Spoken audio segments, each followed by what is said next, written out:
This is Python's Paradise. This is your host, Greg Gilbert, aka the Python Hyena. And folks, it is Father's Day here in, well, I shouldn't just say here in Fredericton, New Brunswick, everywhere.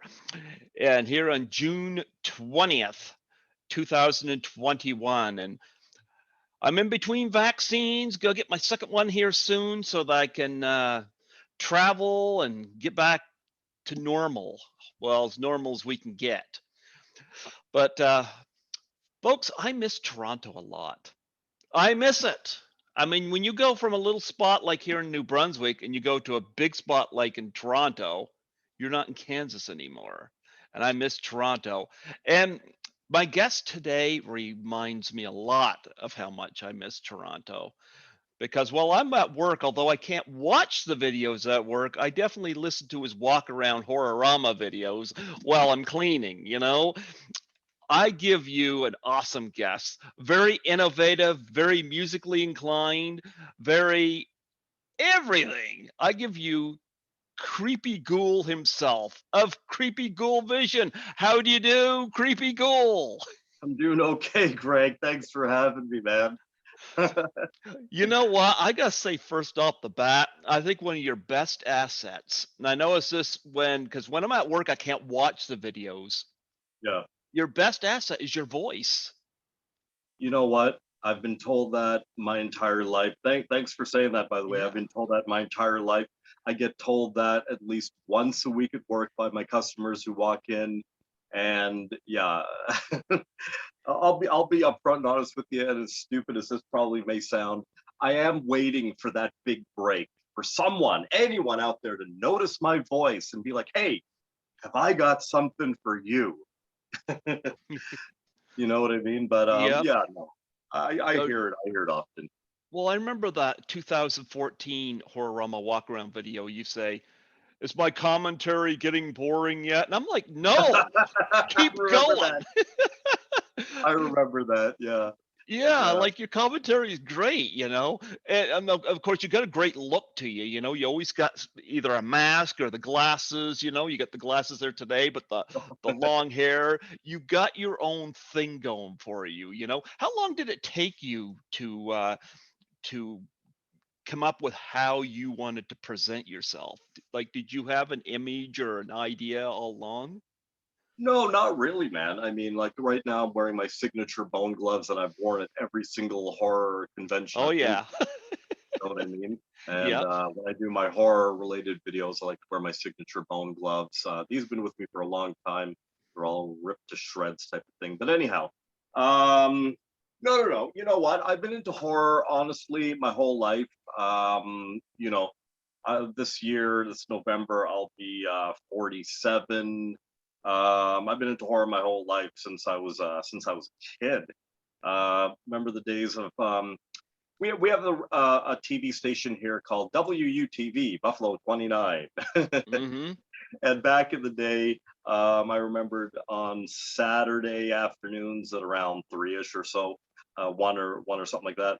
They used to have like the monster movies, like the black and white films, like Godzilla, The Blob, King Kong, stuff like that.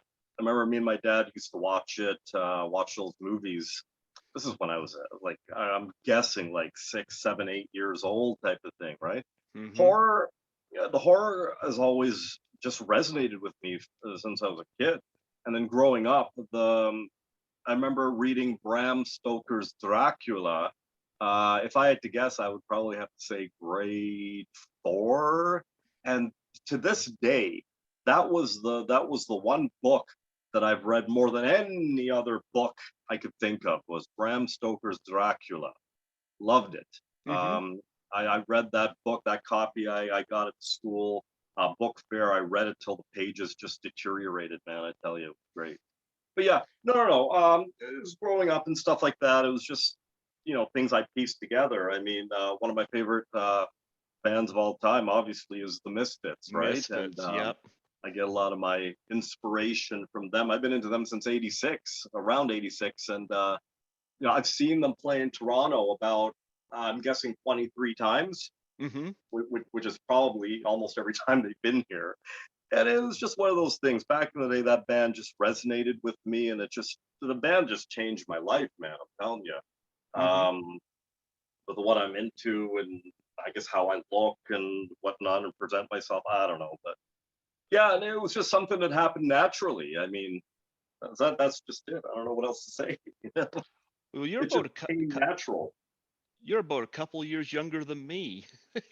Really. I'm about to turn 49 next month. Well, you're looking remarkably well. Well, it's funny because when I went and saw Devil's Rejects at the theater, I was well over 20 years old, and they still asked to check my age. Yeah. Yep. But no, I we both grew up in that time. It's funny because you said you started Creepy Ghoul Vision in 1997. I started as a film critic in 1996. You Mhm, know, and I started at CHSR here in Fredericton on campus mhm. in 2005, and right now I'm not there because strangely enough, I've been going back to our movie theater since last July, but I can't get into our station. Right. Nothing about that makes sense to me, but Oh, thank goodness for Zoom because I had done 30 interviews last year, nice. and then lockdown happened, and I had a bunch of people waiting to come on my show, and I was like, so I actually, it was Nancy McLaughlin of Jason Lives who had told me, because I'm still in touch with her. She Oh, nice, says, nice. she's lovely. She says, if I can do Zoom, you can do Zoom. Well, turns out she was right. Yeah, yeah, yeah. This is actually my first time ever using Zoom with you right here. I just Hmm. downloaded it the other day when we talked about it. But yeah, Yeah. um, but you know what? Hey, Greg, if I may correct you for just a second here. So Yeah. basically, I've been the persona of Creepy Ghoul since about '97. However, I started Creepy Ghoul Vision on YouTube, I don't know, like maybe two handfuls of years ago type of thing. Um, how it all came about was back in like '96, '97. I Hmm. started a horror punk rock band called Night of the Ghouls, and Okay. some band members, and we were just fooling around. We were trying to come up with names for each other's like stage names and whatnot. And one of my band members says, "You're creepy." So that's how I became Creepy Ghoul. And after the band was over and whatnot, the name just really kind of stuck with me. I said, you know what? I'm Creepy Ghoul. and, Your then, creepy ghoul vision. and now my YouTube channel is called Creepy Ghoul Vision, and it's Creepy Ghoul. That's me, and it's my vision of Hmm. things and places and people and whatever and opinions and rants. It's from my vision, the Creepy Ghoul vision. I was Oh, amused. I watched you do an unboxing video. I've done unboxing videos on my channel, but you did one that I'm like, I've never ever thought of this. You unboxed it. TV dinner. yeah, I remember that. That was what. I remember, dude. That was years ago. I mean, I love watching unboxing videos on YouTube. I mean, I think they're fun. The element of surprise, like, oh, even though you know what came in the mail, it's just like unboxing it and just holding the physical product type of thing. And I said, you know what? I don't know. I don't know how it came to me. I just had a frozen dinner, a Hungry Man dinner. I think it was Yes, in the it was. I said, you know what? On a whim, I'm gonna do an unboxing video of a TV dinner. And you know what? I look back on it. I should have probably done that a lot better. I literally unboxed it, yeah, but I should have actually cooked it up and been like, hey, this is how it looks. I don't know, You know but what? yeah, I just stick them in the microwave. yeah, yeah, yeah. I do the oven myself. I find they're much better out of the oven. Yeah, Yeah. Yeah. But I've watched your walk around videos. I've watched some of your music ones, I did start listening to some Misfits through you. I knew who they were, hmm you know, but I was like, oh, I'm always looking for something to listen to in my headphones while I'm doing sure. stuff on the computer. So, and they're one of these would you consider Misfits a punk band, right? Yeah, a punk rock band, like a horror punk rock band. Yeah, they Yeah, were pretty much the originators of horror punk. Yeah, most definitely. because I like a lot of punk music. I love the Ramones. I've had Gord Lewis on here from Teenage Head because I Hmm. love Class of 1984. Hmm. And Screeching Weasel, I'm familiar with, of course. And Okay. yep, No FX, I'm familiar with. Okay. Yep, I still have some CDs here, and I probably have other punk that I'm not even catching on here because I kind of like everything, to be frank. Yeah. Yeah. Yeah. No, I'm a fan of everything too. I Hmm. mean, like, I my music collection is just insane. I mean, one of the things I do plan on doing on the channel is doing like a walk around video of the Bat Cave here. It's where I call my house. I call it the Bat Cave. Okay. Um, and just I'll do it upon like numerous requests type of thing. But it's to be seen, definitely. Everything just literally fell into place here over many years, and very proud of the place. And I just it's my solitude here. Like the whole pandemic thing. I was talking to somebody about this the other day. How like I'm a homebody. I always have been. I mean, Hmm. I like going out here, there, and everywhere. Not often, but I mean, I'm a homebody. And like guys like me through this whole pandemic, I don't believe that this pandemic affected me in any way, shape, or form. I mean, I was also deemed an essential worker. Yep. Um, so I haven't missed a single paycheck or a day of work through the whole pandemic. Same here. Um, and I'm very thankful and grateful for that. I thank the universe for that. And you know, it didn't bother me to not be able to like go out shopping or whatever, this and that. I mean, everybody shops online nowadays. I mean, I order all my records and my collectibles online and whatnot, so it didn't really bother me. Hmm. Um, I mean, if the pandemic lasted, say, another year, I mean, I would be fine with it, but I wouldn't be, if you know what I mean, right? Like, I'd be home with I'd be all right with the stay-at-home aspect of it, type of thing. 'Cause that's me. That's what I'm used to. I'm the same way. I'm very much a homebody. Just me and my cat. Actually, I'm kind of here temporarily because I was the last one to leave the house I grew up in. I was there for 47 and a half years. Mhm. My parents had to be moved out of there because they both are terminally ill. And Oh, so they had to move into my grandparents' old house because there was less stairs there. So my younger brother, who's my tech guy, uh, mhm. he's kind of taking care of them, because Yeah. I'd have a headache if I had to do it. Right, But right. I work as a cleaner, so finally I got moved into town here and in this little cubby apartment. But eventually, what we plan to do, actually, be frank, I wanted to move to Toronto so bad after I left there, Really? but everybody keeps telling me that I wouldn't survive there. And so my brother says to me, he says, "How about this? How about because we wanted to do a housing thing where we build a house. He and his Mm. wife live upstairs. I live downstairs. Right, We'll right. go get solar panels and mining equipment and stuff like that, Yeah. which will cut down a lot of our expenses." And he says that it would cut down a lot of the bills. And he said that I could travel to Toronto a couple times a year. Mm. And I'm like, okay, I can go with that. I can go with that. Hmm. And I Hmm. can live vicariously through the creepy ghoul videos. You know what? Toronto is not a cheap place to live in. I've been here my entire life. Hmm. I've lived in different suburbs of the city type of thing over many years, but really I've been here my entire existence.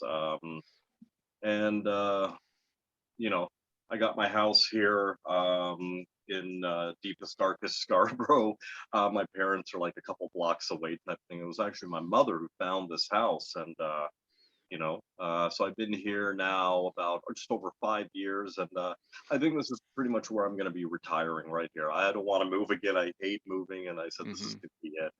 I'm good. I got really cool neighbors and stuff like that, and you know, so it's a decent neighborhood. Very nice. I Yeah, a like your lot of green. A Yeah. lot of green. I like walking out my door, looking out my windows, and seeing all green. Hmm. Less concrete, more green. Oh, I look out and I see some green, but I see mostly concrete. You know, yeah, I see mostly concrete. Yeah, Yeah, but yeah, yeah. Like I said, I've been calling it taekwondo for there's my years. creepy ghoul. Oh, look at that, eh? Skittles, Skittles. Yeah, he's got a black mask on. Nice. Hi, kitty.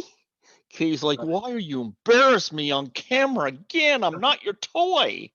Yeah, but you live here for free. I've got a little pet as well. Her name is Emily. Can you guess what she is? Kitty? No. No. Spider? Yeah, she's a Chilean rose-haired tarantula. Tarantula. Okay. She's gorgeous. Yeah, really, really pretty. Mm-hmm. Well, my DJ name is Python because I really like snakes, but I find I've always owned cats. And I seem to I just like have cats are good company for me, you know? Sure. Yeah. But but no, I love your little curtains that are behind you. Those jack-o'-lanterns on that? Oh yeah, let me show you. So Yeah. these are like sheer jack-o'-lanterns and stuff like that. And whenever I do my videos, I like making the entrance like There you that. go. Yeah, yeah, that's And the of, back of the house. Yeah. and of course the Warriors poster. Now, I've Oh interviewed two of the Warriors. no, seriously. And I'm still in touch with one. Oh my God, you've got to hook me up, dude. I'm telling you. I'll tell you why. The Warriors. I've got several Warriors posters here, all from Mm-hmm. different countries. I got a German one, I got a U.S. one. I can't remember what else. But anyhow, the Warriors next to the original 1978 Halloween. Those are my Uh-huh. two top favorite films of all time. I spent a long time collecting anything by the Warriors that I found: posters, records, laser discs, just anything, you name it. Yeah, one of my top three favorite movies of all time. I've interviewed David Harris, Yeah, and he did the Warrior Yell, you know. I yep, haven't been in touch with him since. He's always hard to get hold of. But the guy I have still in touch with, and usually he responds by text, yeah. you know, because he's always watching the games. Okay. I've had him on twice, and he made me an honorary orphan, and that's Apache Ramos. Yeah, okay. Holy crap, really? Yeah, he is Are such a great guy. are these podcasts on your YouTube Yep. page? I've got to check it out. If you go in my playlist, 1997's got my David Harris one. Um, it might have my first Apache Ramos one, and I had him Okay. on again in 2019 for the film's anniversary. But Oh, Apache Ramos loves to laugh. He doesn't have the big afro anymore. of course not. Oh, I had to ask him about that, but yeah. anytime I text him, he responds. Wow. But I could see if I could channel the two of you together. I think he'd like that. Oh yeah, yeah. Well, where is he living now? Out of New curiosity. York. New York, Yep. really? Hmm. Okay. Yeah. Oh yeah. He loves to laugh. I know his daughter was down for a little bit to I forget what she was doing with him. I think he had some medical issues or whatnot, and he had her on video. Him didn't want to say goodbye to her because she had to go back to where she lived. Yeah. She was like, "Are you filming me?" But he's a great guy, you know, a wonderful guy. And David Harris was nice too, but I just haven't been as in touch. Yeah, yeah. But Apache, yeah, Apache Ramos was great. And I know there's other people from the film I've got to reach out to because I know he made some suggestions to me. Hmm, hmm. I can't think of you off the top of my head. I've got the Warriors here on Blu-ray actually, and Hmm.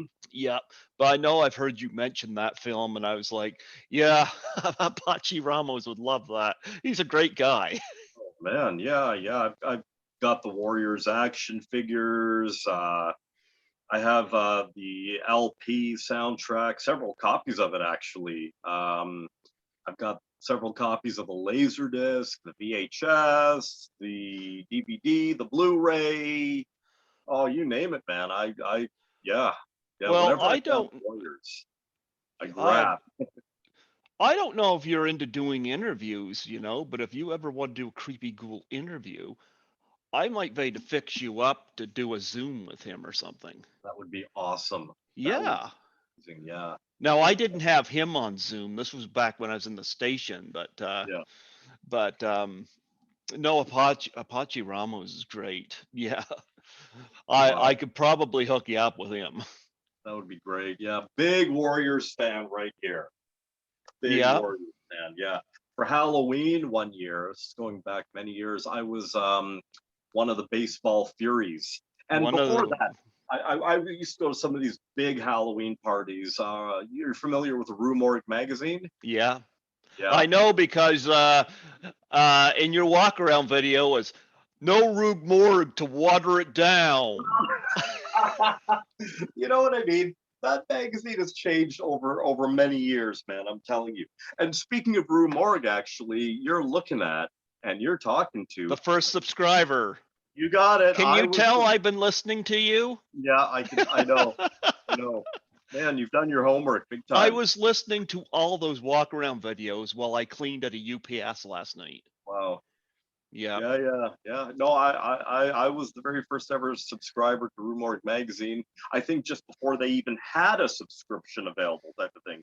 Rod just sent me the next issue, and then from there, he signed me up for the legitimate subscription. So I subscribed for years upon years upon years. And funny enough, um, I still have all my old back issues, and a lot of those back issues are going for a pretty penny on eBay or wherever. Like, Mm-hmm. wow, like who knew? But Who yeah, knew? I used to go to all the Rue Morgue Halloween parties, and they were massive, man. I'm telling you. Mm-hmm. And I showed up one year as one of the baseball Furies, the leader of the baseball Furies. I had the baseball bat and all, which they which, which they confiscated at the door. They had to confiscate my baseball bat at the door because they said it might it's a weapon type of thing, right? That whole thing. So I was like, whatever, you know what I mean? And funny enough, after that year, I went back several other years, and lo and behold, another baseball fury, another baseball fury. Hmm. Anyhow. And from John Carpenter's Halloween, I've interviewed Sandy Johnson twice, and Oh wow, really? she's a sweetheart. I had her on first when I was at the station. I had her on this year by Zoom. Okay. Yep. And she even did a I noticed you did one way back. You did Pie the Ghoul for Scouts Canada. Oh yeah. You know, Well, yeah. Go on. I was going to say I do I'm involved a charity called the Doubtfire Face Challenge after Robin Williams left us, Okay. and it came out after the Ice Bucket Challenge, and it involves you taking a pie in the face and nominating 3 people. And I've gotten a few of my guests to do this. Lisa Langlois did it. Nancy McLaughlin did it in front of props from Jason Lives. Oh, oh, Yeah. Ellen Udy from My Bloody Valentine did it. oh. And I had Sandy Johnson did it. And I don't have it up on my YouTube yet because my brother takes care of that. But when she did it, her husband was dressed up as Michael Myers. And he put the pie in our face, and she nominated Nick Castle, PJ Souls, and Felissa Rose. I'm gonna Oh try to get wow. this out to them. Yeah, yeah. Yeah. And I've had a few others do it as well. And but that I'm still connected with Sandy Johnson, and Right. I'm glad somebody found her because she got the bug on these conventions, and I hope eventually that Horror-rama brings her in. That would be great. Yeah, that would be Hmm. awesome. I've You had a know, few of my guests have asked me, "Can you get me to Horror-rama?" And I would love to be able to get them. Eileen Dietz from The Exorcist, she was Pazuzu. She's asked me if I could get her to Horror-rama. You amazing, know? amazing. Yep.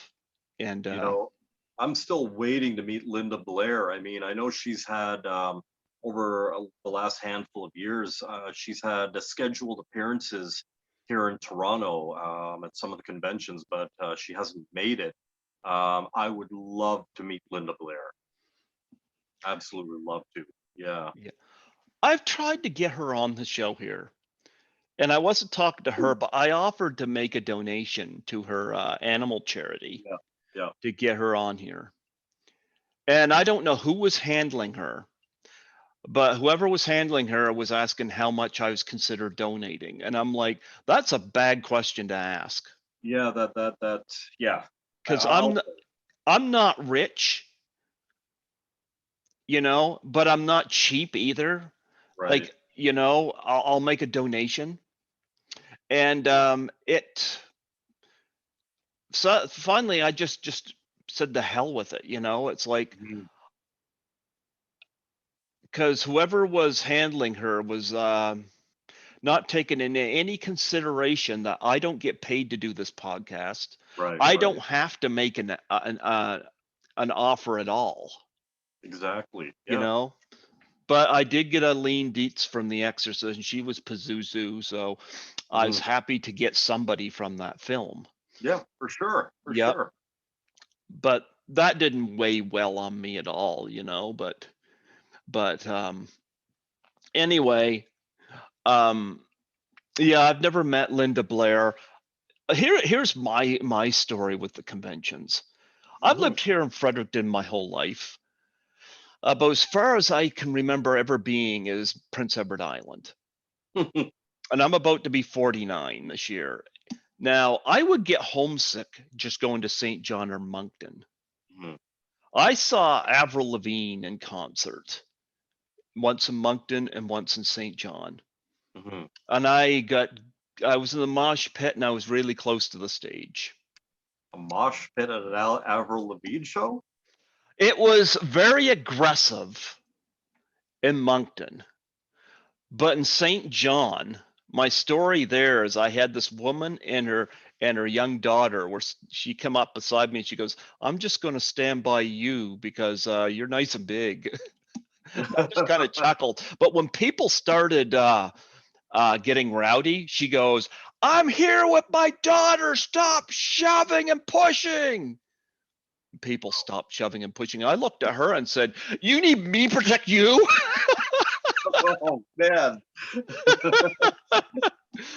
And I went and I saw Hillary Duff and I met her. Yeah, and that was in St. John. But I didn't go there very often because although the concerts were good, um, I would always like dread going because I was like, oh, I gotta move. I gotta go this place. I gotta go that place. I don't know where I'm going. Yeah.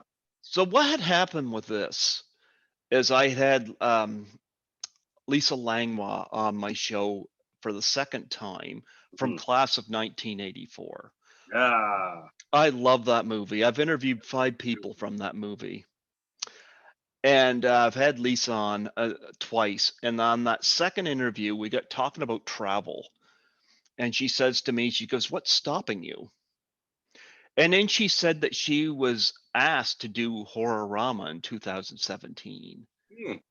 And she asked if she invited me to assist her at her table. Yeah. Yeah. Of I couldn't say no. course not. I couldn't say no. Now, up until I went, I was dreading. I was dreading. I was going to stay a week, but I was dreading it, and dreading it. Up until the day. Now, my dad's got ALS, my mom has Parkinson's. But on Oh, that first trip, they drove me to the airport because I could leave my car at their place without mhm, leaving it at the airport. My brother's taken me ever since. mhm. But people in my family today will say they can't believe I just got on a plane by myself and went to Toronto. I'm the only one in my family who's been on a plane. But I took Porter Airlines, which I love, and they took me to the airport. I remember Lisa calling me when I was at the airport because she was going to meet me at Union Station. Okay, yeah, yeah. Yep, yep. And she's going to take me to where I'm supposed to drop my stuff off and stuff. And basically, she was going to teach me what I needed to know about the subways and stuff like that. Yeah. Okay. And I was very worried. And I had took some gravel before I went in the plane, but I really didn't need it because it was like taking a bus in the sky. Yeah, yeah, yeah. I got kind of a rush out of it, but I got on the plane and they served food on there and stuff. And we stopped in Ottawa, and then we went from Ottawa to Toronto, and we Mm. landed in Toronto Island. Okay, And yeah, yeah. I didn't take the ferry across. I took the tunnel. It's the first time I'd seen escalators since the 80s because we don't have them here anymore. Yeah. And I was like, this is nice. And I took the elevator up. There was the shuttle bus, and Lisa instructed me to take the shuttle bus to Union Station. So I remember when I first met Lisa, and she called me and she wanted to know where I was. I guess I was at the other side of the building. But it was interesting because I was like, I know her as Patsy from class of Yeah, 1984. And yeah, here I was seeing her face to face. yeah, yeah. And she and I have become great friends. In fact, we even exchanged through the mail Christmas gifts That's every cool. year. Yeah. Yeah, Yeah. She sent stuff for my cat. nice. Yeah. But she asked, she'd go drop me off at where I'm supposed to go. And she said, do you want to just go right to sleep or do you want to get something to eat? Or like, she wanted to know if I was tired from the flight. And I said, no, no, no. Like, I was just looking at we got tall buildings here, but it's like Dorothy and the Wizard of Oz. Like, I'm not in Kansas anymore. And I was just Yeah, looking at yeah. all these buildings, and I said, you pick the restaurant, I'll buy. So we went to a restaurant. Well, first I dropped my stuff off and then we went to a restaurant and it was nice because first off, here's two things going through my head. One, I'm getting to know this woman outside of being somebody I've seen on a screen. Yeah, yeah. I'm talking as person to person, and we've since become friends. And she's taught me a lot, like doing my own business cards and doing this and doing this. I owe Lisa a lot, you Mm, know. mm. But another thing that was going through my head too was, fuck, I'm not homesick. Why aren't I homesick? Mm, mm. Why aren't I homesick? Could have just been that rush of adrenaline. I'm gonna tell you. And I remember I was like, maybe I gotta sleep on it. Woke up the next morning. When I connected with Lisa, I said, Lisa, I don't know whether, because I don't really drink. I don't know what was in my coffee last night, but I don't feel homesick. So something's in the water here. Yeah, yeah. But I arrived on a Thursday, and that Friday I went with Lisa because she went to go pick up her photos and stuff like that for her Oh, yeah, yeah, table. yeah. Yeah, yeah. And she asked if I wanted to join her, and I said yes. Number one, I got to hang out with Lisa some more and help her out, but it also allowed me to see the city. Yeah, yeah, definitely. Yep, yep. And I went to that 2017. I went there.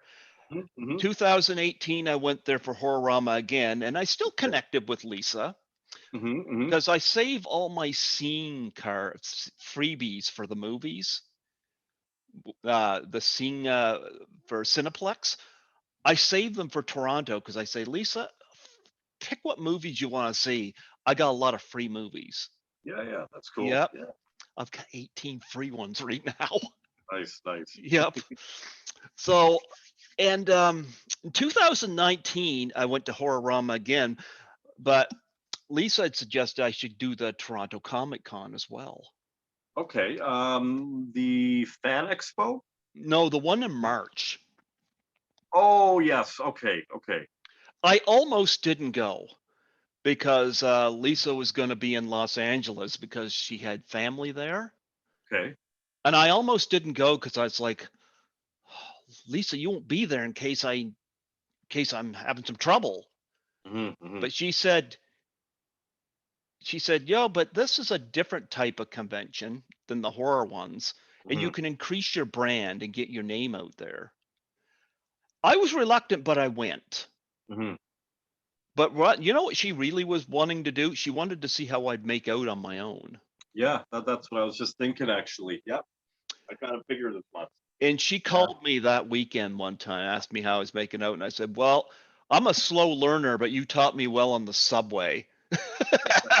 Because I know right where I'm going. Yeah. So I'm kind of glad I went. I almost went before the lockdown because Jake Yeah. the Snake Roberts was supposed to be there, but it got canceled. So Hmm. I almost went because I would have happily met him, but Well, no, you did it on your own. You know what? Too bad you didn't know me back then. I could have been your security blanket. There you go. there you go. But I've been watching your videos ever since, and Appreciate I'm definitely familiar with your Horror-rama walkarounds. It's funny because 2017 was a first in a lot of ways. It was my first Horror-rama. It was the first for that location, apparently. Yes, the one at Bathurst, right? The Yeah, multiple one. I yep, love that location. That's a great location, man. That I think it was like a like I don't know what it was, a community center or something. I can't remember really, but I love that location. yep. Because I know with your the first three videos you did, they were in hotels and whatnot. Yes, So this yeah, was first for that. It was also the first time Blood Opera was at a Horror-rama, and they've been there okay, ever since. They're the band. okay, yeah, They're in your videos. I've seen them. yeah. And it was the first time Ryan Brown had done one. He's a magician.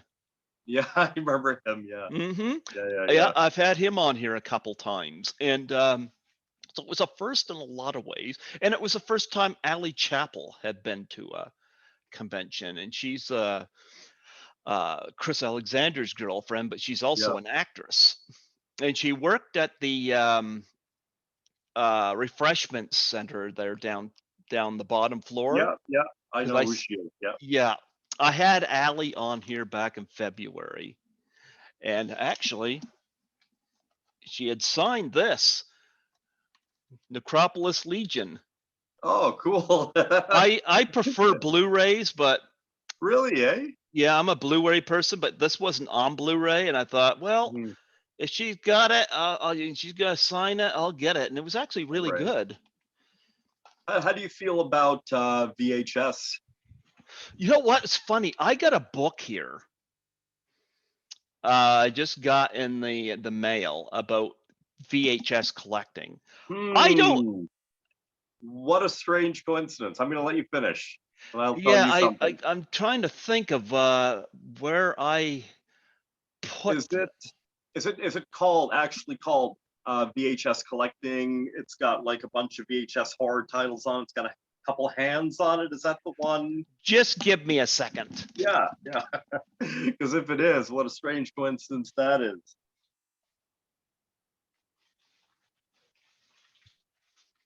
Yep, I've got that.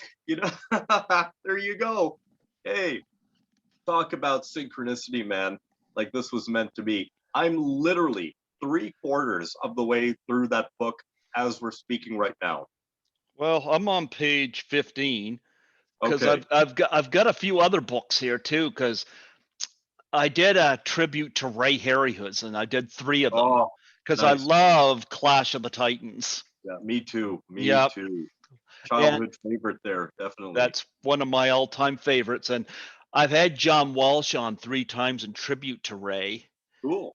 And I actually got an autograph from Ray through the mail. Nice. I'll have to, yeah, that's up on my YouTube. And but he did a book called Harry Who's in the Lost Movies. And I Okay. got that in the mail. So I got a lot of books on the go. I don't collect VHS.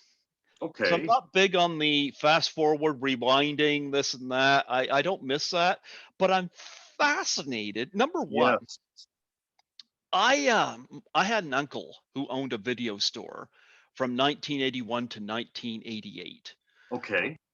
And when I started doing the podcast section of my show, the first interview I did was with Tommy Wiseau from The Room. Okay. Okay. Yeah, and that came through a third party, and it was like, who else could I do this with, you know? Because if it had been just Tommy Wiseau, one and done, fine, you know. But it was like my mind just went back to the video store. I was like, who else can I talk to? And I've interviewed a lot of people from movies that I seen from that video Mm-hmm. store, you know. Hmm. So I don't collect VHS. I know you got a moldy one there. Oh, I do. Yeah. Yeah, I do.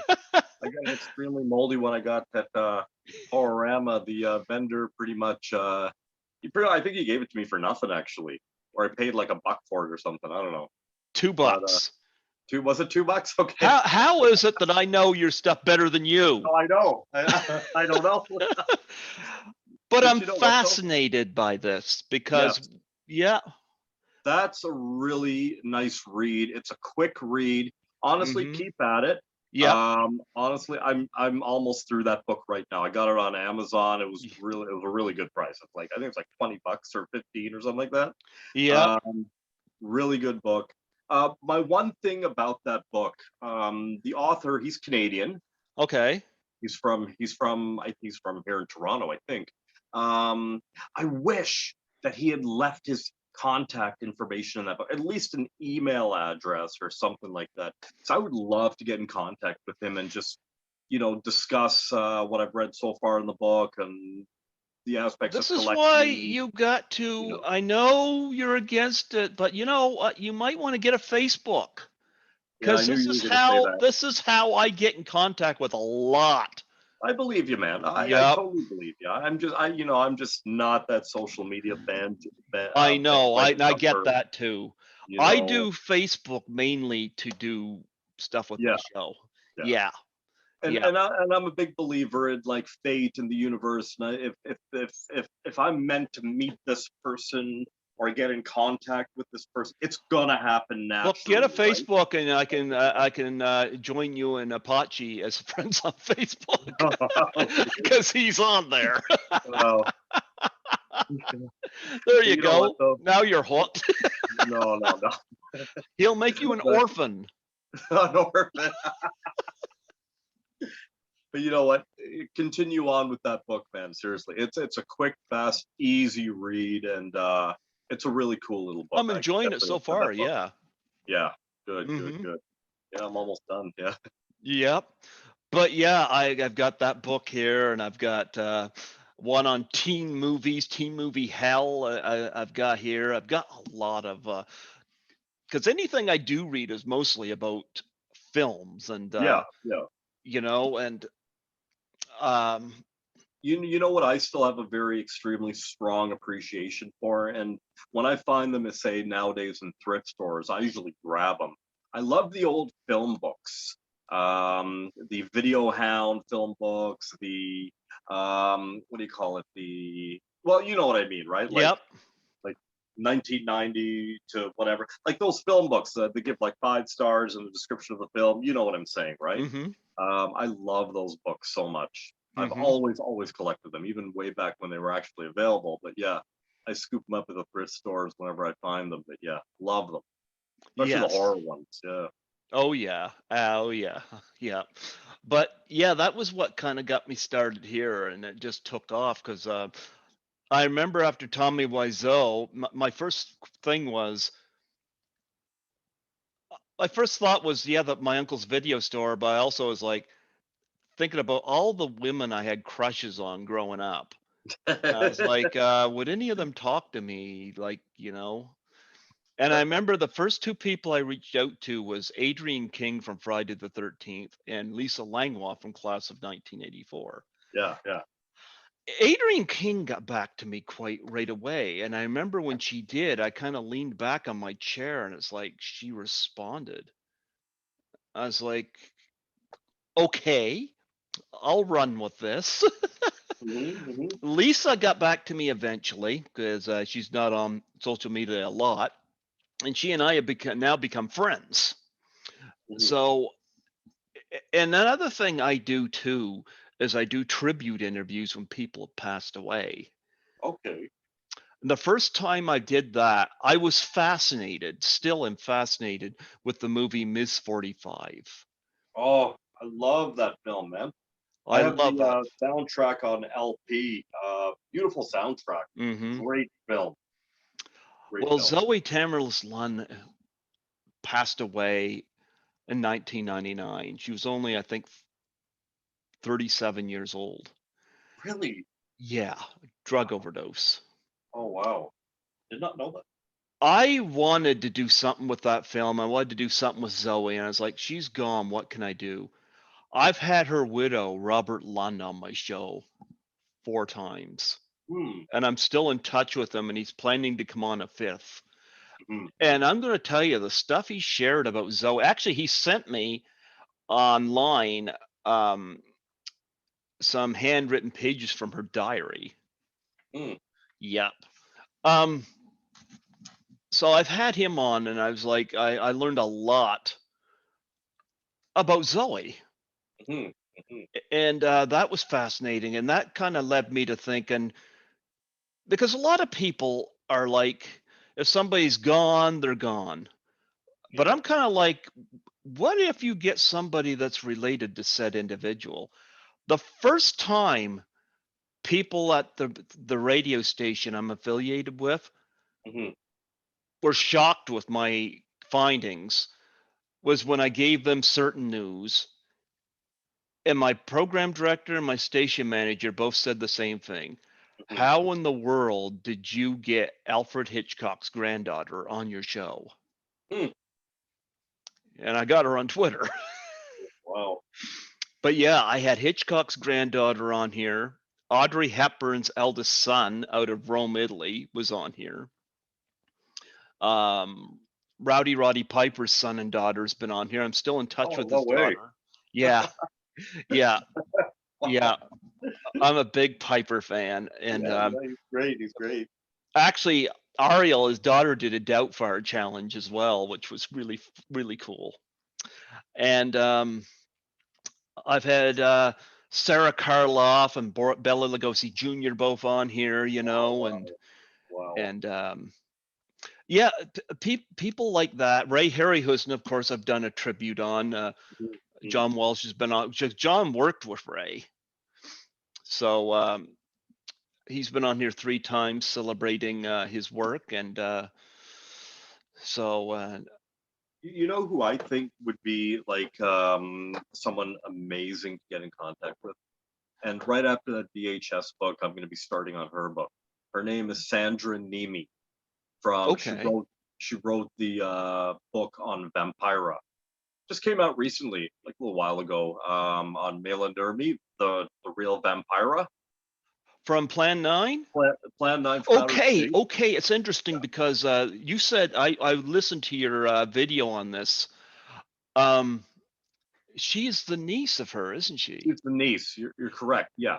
Because And I'm thinking on making that contact too. I haven't begun that yet, yeah, yeah, because that would yeah. be a good tribute.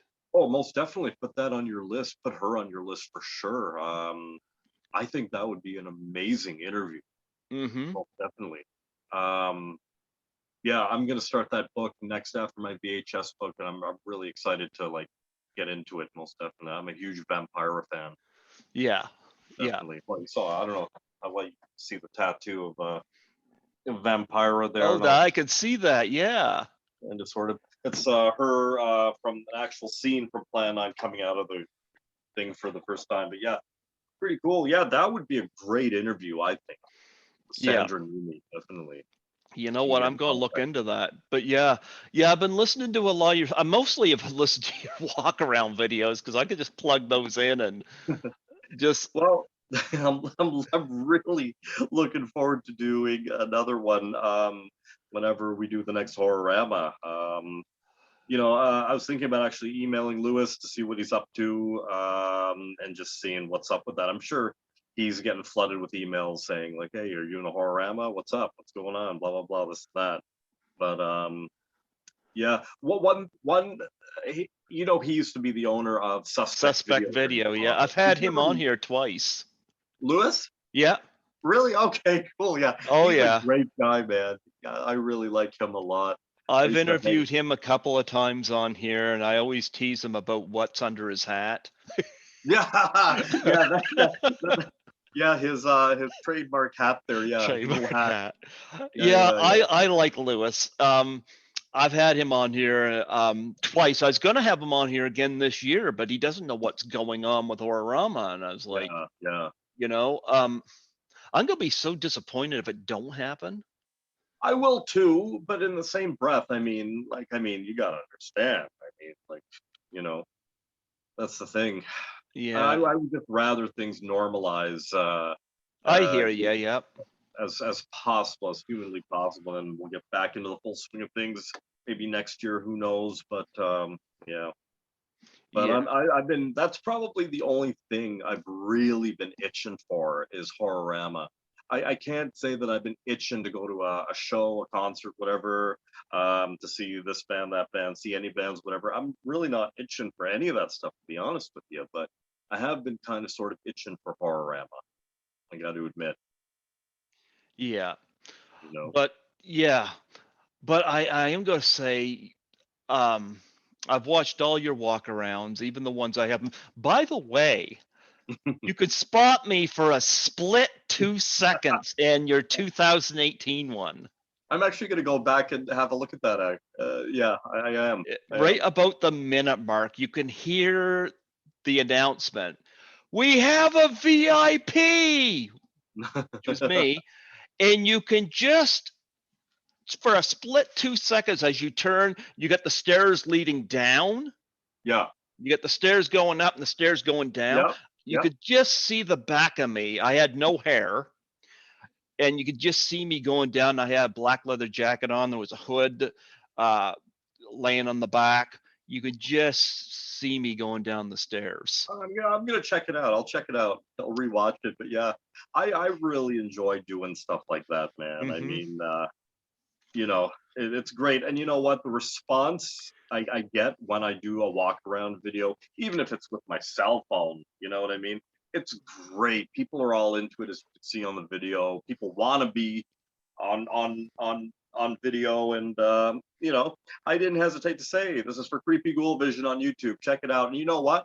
I had a whack of flyers for my channel at the last Horror-rama or two, and I was handing them out left, right, and center. You know what I mean? So, yeah, you know. Now, who was the little goth girl from the 2017 one where we're going focusing on the eye? Uh, oh yeah, the she was like kind of like a skinny goth girl with long hair and stuff like that. Yeah. Okay, well, yeah, it's really funny. I had a few people ask me about that actually.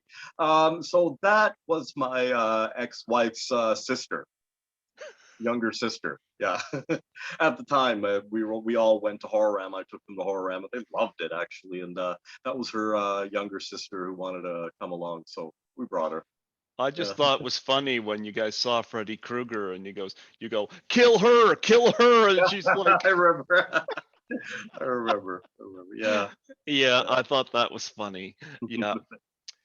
So that first Horror-rama, I wasn't at those first three, but the first one in 2014. Now, I've interviewed a couple of people from that. I've had Lynn Griffin on here a couple times, and I've had Leslie Donaldson on here a couple Oh yeah, times. yeah, yeah. Yep. Okay. Um, looking at that's one of the great things about Horror-rama. They have a list of their past guests. I wish more the websites for these conventions had a listing of what their past convention rosters look like. I like that about Yeah, that Horror-rama. yeah, that's good. Yeah, actually, yeah, you're right about that. Huh. Yeah. So, talk about going to that first Horror-rama in 2014. Sure. I'll Yeah. tell you. So, I've been a convention goer for a very extremely long time. Um, I used to go to every single not sorry, every single convention in Toronto that I knew about, and there was quite a bit going on back then. At the small ones, big ones, whatever, in this hotel, in that hall, whatever. I was at them all, man. I'm telling you. I had cash to burn back then because life was a lot different back then. But anyhow, um, I used to go to Fan Expo every single year. I went for over 15 years to Fan Mhm. Expo every year. And I was that guy. I was there before the doors even opened. I was the first, second person in line, sitting there waiting to get.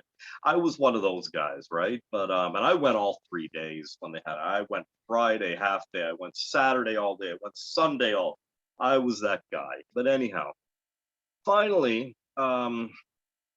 Horror-rama came about.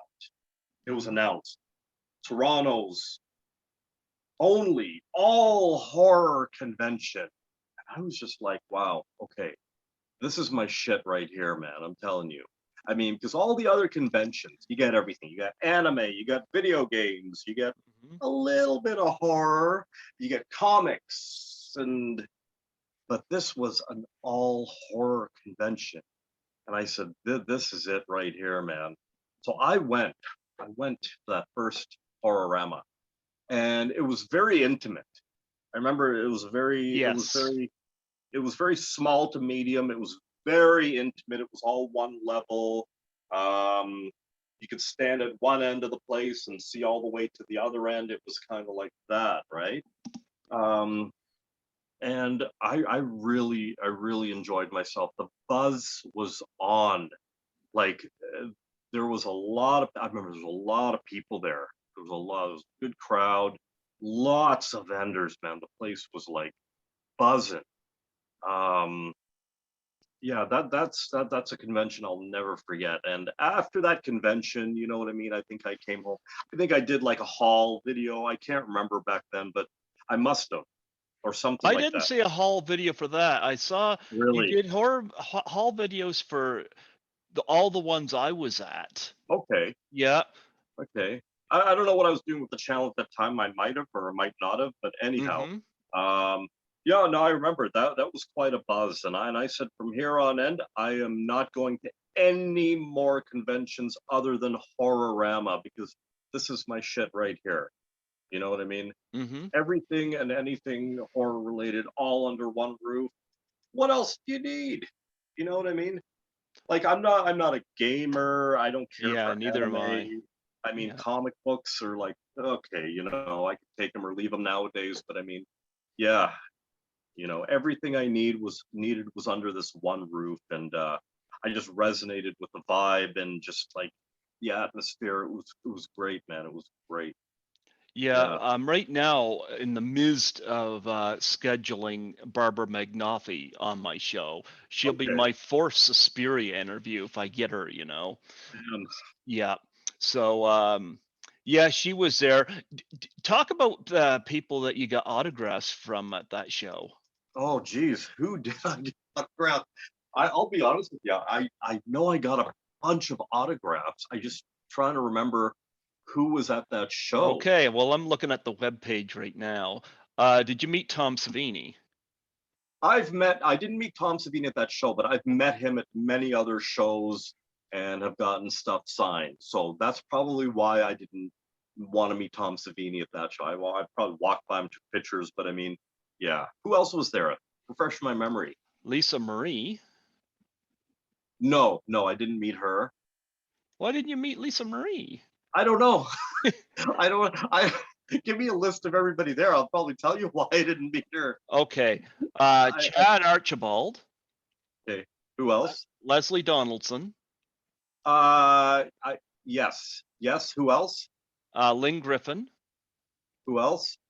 Alex Kavanagh, No, no, Brett Kelly, no, Greg Lamberson, no, Barbara McNulty, no, Lisa Marie, no, George, I'm gonna get this name screwed up. George McHaka, no. I don't recall. No.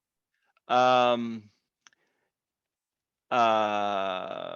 or some guy named Ogre. I don't can't. Yes, yes. Ogre. I did meet Ogre. Mhm. That was kind of like a dream come true in a way. I followed Skinny Puppy for a very extremely long time, and I met Ogre, and I brought him probably one of the rarest official Skinny Puppy records out there. Mhm. You cannot get this record, but I had it. And even he was shocked to see it. And he signed it for me and we talked for a bit.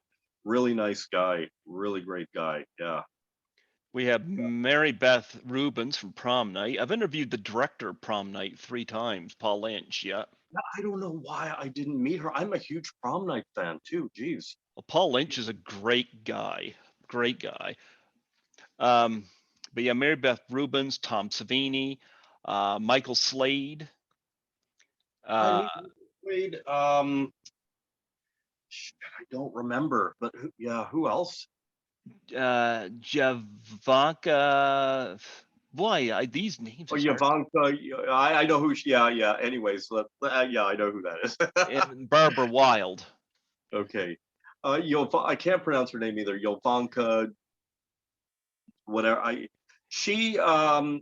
believe she took over Rue Morgue magazine for Mm-hmm. many years after Rod Godino. Rod went on to, I believe, direct films. Um, and Yovanka, if I'm even pronouncing that name right, I believe she ended up taking over Rue Morgue magazine for the most part.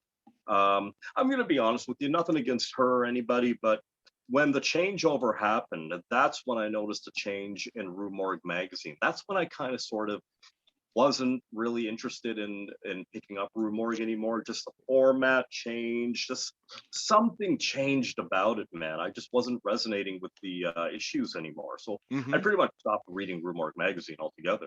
Mm-hmm. Yeah, and moved on to whatever other horror magazine. And speaking of horror magazines, I was just talking to somebody about this today. I was actually thinking about getting myself a subscription to Horror Hound magazine. Mm-hmm. In my personal opinion, I think Horror Hound magazine has got to be one of the best horror magazines on the newsstands right now. They cover a lot of the old school content. They cover collectibles, which is what I like, and all sorts of other stuff. And yeah, so I may just go ahead and get myself that subscription. I love magazines. It's one of my weaknesses, magazines. Love And magazines posters. and posters. I love posters. God, I What? am all out of wall space here, man, I know. in the Bat I'm Cave. very familiar of your lack of wall space for posters because I've been listening to you. Yeah, no, sir. I've got tons of posters waiting to be mounted. I just don't Have have you the wall. mounted your Spookies poster yet? Because I remember that was a weakness for you. No, I haven't gotten a chance to mount. No, I haven't mounted a poster in ages, just because I just don't have the wall space, and I just gotta kind of shift things around a bit. But yeah. But yeah, my Lynn Griffin story. I didn't meet her at a Horror-rama. Hmm. I had her on my. She's been on my show 3 times, twice with her husband. Her husband's Sean Sullivan, who was in Wayne's World. Yeah. Okay. All Yeah. right. Well, they did Horror Hound the weekend that I was at Horror-rama in 2017, Yeah. and Lynn had contacted Lisa because she knew I was going to be assisting Lisa on the Hmm. show. Actually, it was Lynn that was telling me that Porter Airlines is a great airline to take because I interviewed her just before doing Horror-rama.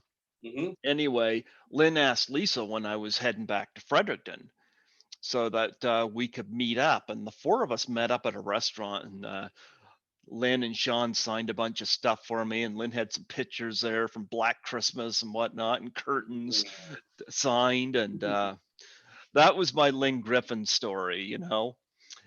But yeah, that, and I did eventually meet Leslie Donaldson at Horror-rama 2017. But Leslie and Lynn I've interviewed. Barbara I am working on. And from 2015, that experience, I'll tell you who I've interviewed one person from that, and actually I had her on my birthday in 2019, and I met her in 2018, Linnea Quigley. Oh, just a Yeah. sweet woman. I met her at Horror-rama. What year was she at Horror-rama? The one where they had it at that massive hotel. Well, Which she was there for 2015, and I met her in 2018 when they brought her back. Right. I'm just trying to think of which one I met her at. It was at the big hotel anyway. Sweet woman. Damn. I really enjoyed meeting her. That was like a dream come true. Well, here's the list of people that was at that one. Michael Berryman. Yeah. Eugene Clark. Corpus. I'm sorry. Corpus. I'm not familiar. So Sherry Curry. Yeah. Sybil, that's okay. So that's the one I met her at. But yeah, continue. Yeah. Sybil Danning. Yep. Sybil. Yeah. Mick Garris. Oh my goodness! I can't believe this guy was back. Oh my. Maurizio Guarini from Goblin. Well, I met him in 2019. I didn't realize that. Wow, he signed my Suspiria Blu-ray. I didn't realize he was. That was his second time there. The last handfuls of, well, not handfuls, last like few Horror-ramas, they started bringing some of the Goblin guys in, Claudio Simonetti and a few others. I saw Goblin play here in Toronto for the first time they were here at the Opera House. And if you check out my YouTube channel, I don't know if you saw it already. You saw I filmed the entire set. Oh, nice. Yeah, I filmed the entire set in I think 2 or 3 intervals. It's on my YouTube channel right now. But I'll have to check that out. I didn't realize that he was at Horror-rama in 2015. I met him in 2019, but he signed my Suspiria Blu-ray. I would have got him to sign Deep Red, but I didn't have it on Blu-ray at the time. But you love those Blu-rays, eh? yes, I do. Yes, I do. But yeah, he was there. Ian McCullough, Steve Miles, Tristan Risk, Debbie Ruchan, Linnea Quigley, and Meg Walter. Who all from that did you meet? You met Linnea, obviously. Linnea, I met Sherry Curry. Sybil, I met again at that show. I met her many years back at a smaller show. And I think that was about it.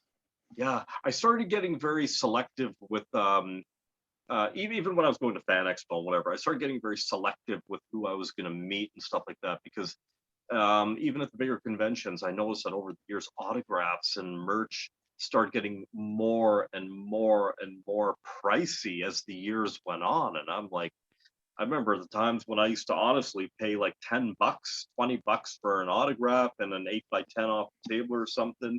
Now it's like you go to conventions and you're paying like $30 right off the bat. But I mean, Horror-rama, and that's one of the things I was actually worried about of Horror-rama, about meeting the guests and not getting to be intimate and interactive with them. But that, honestly, for an independent show, that wasn't the case at all. And I found that out, and that was a huge relief. You know what I mean? Yeah. You got to be so intimate and interactive with whoever you met at all the Horror-ramas. And you know what? I didn't honestly. The autographs and the merch were reasonably priced, but in the same breath, I didn't even hesitate at that point to drop like a couple bucks more on this one, that one, this, that, whatever, just because of, you know, the intimacy of the show type of thing. You know, that really did it for me, you know? Yeah. Yeah. No, well, 2016, the only one I've interviewed was Ellen Udy from My Bloody Valentine. Okay, okay. Yeah. Um, they had Danielle Omriet.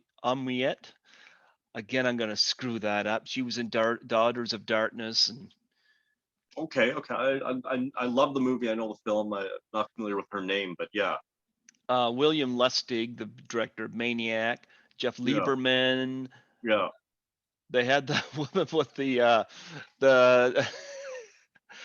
Javaka. Oh, I'm sorry, I'm gonna mess her name up. I yeah, hate yeah. I mess. know. I can't get it right either. I know. I know. Yeah, they had Howard Mirror, Diane Thorne, whom we just Yes, lost, yes, yes.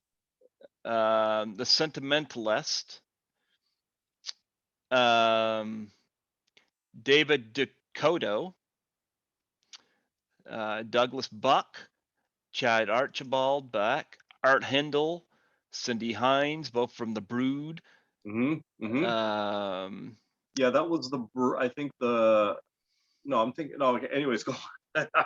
Tava Felcha.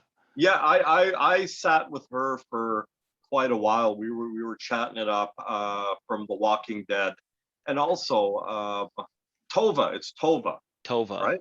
Tova. Yeah. I got it wrong. What I didn't know was she was in. Do you remember the movie from the '80s, about '85-ish, called Brewster's Millions with Yeah. Richard Pryor?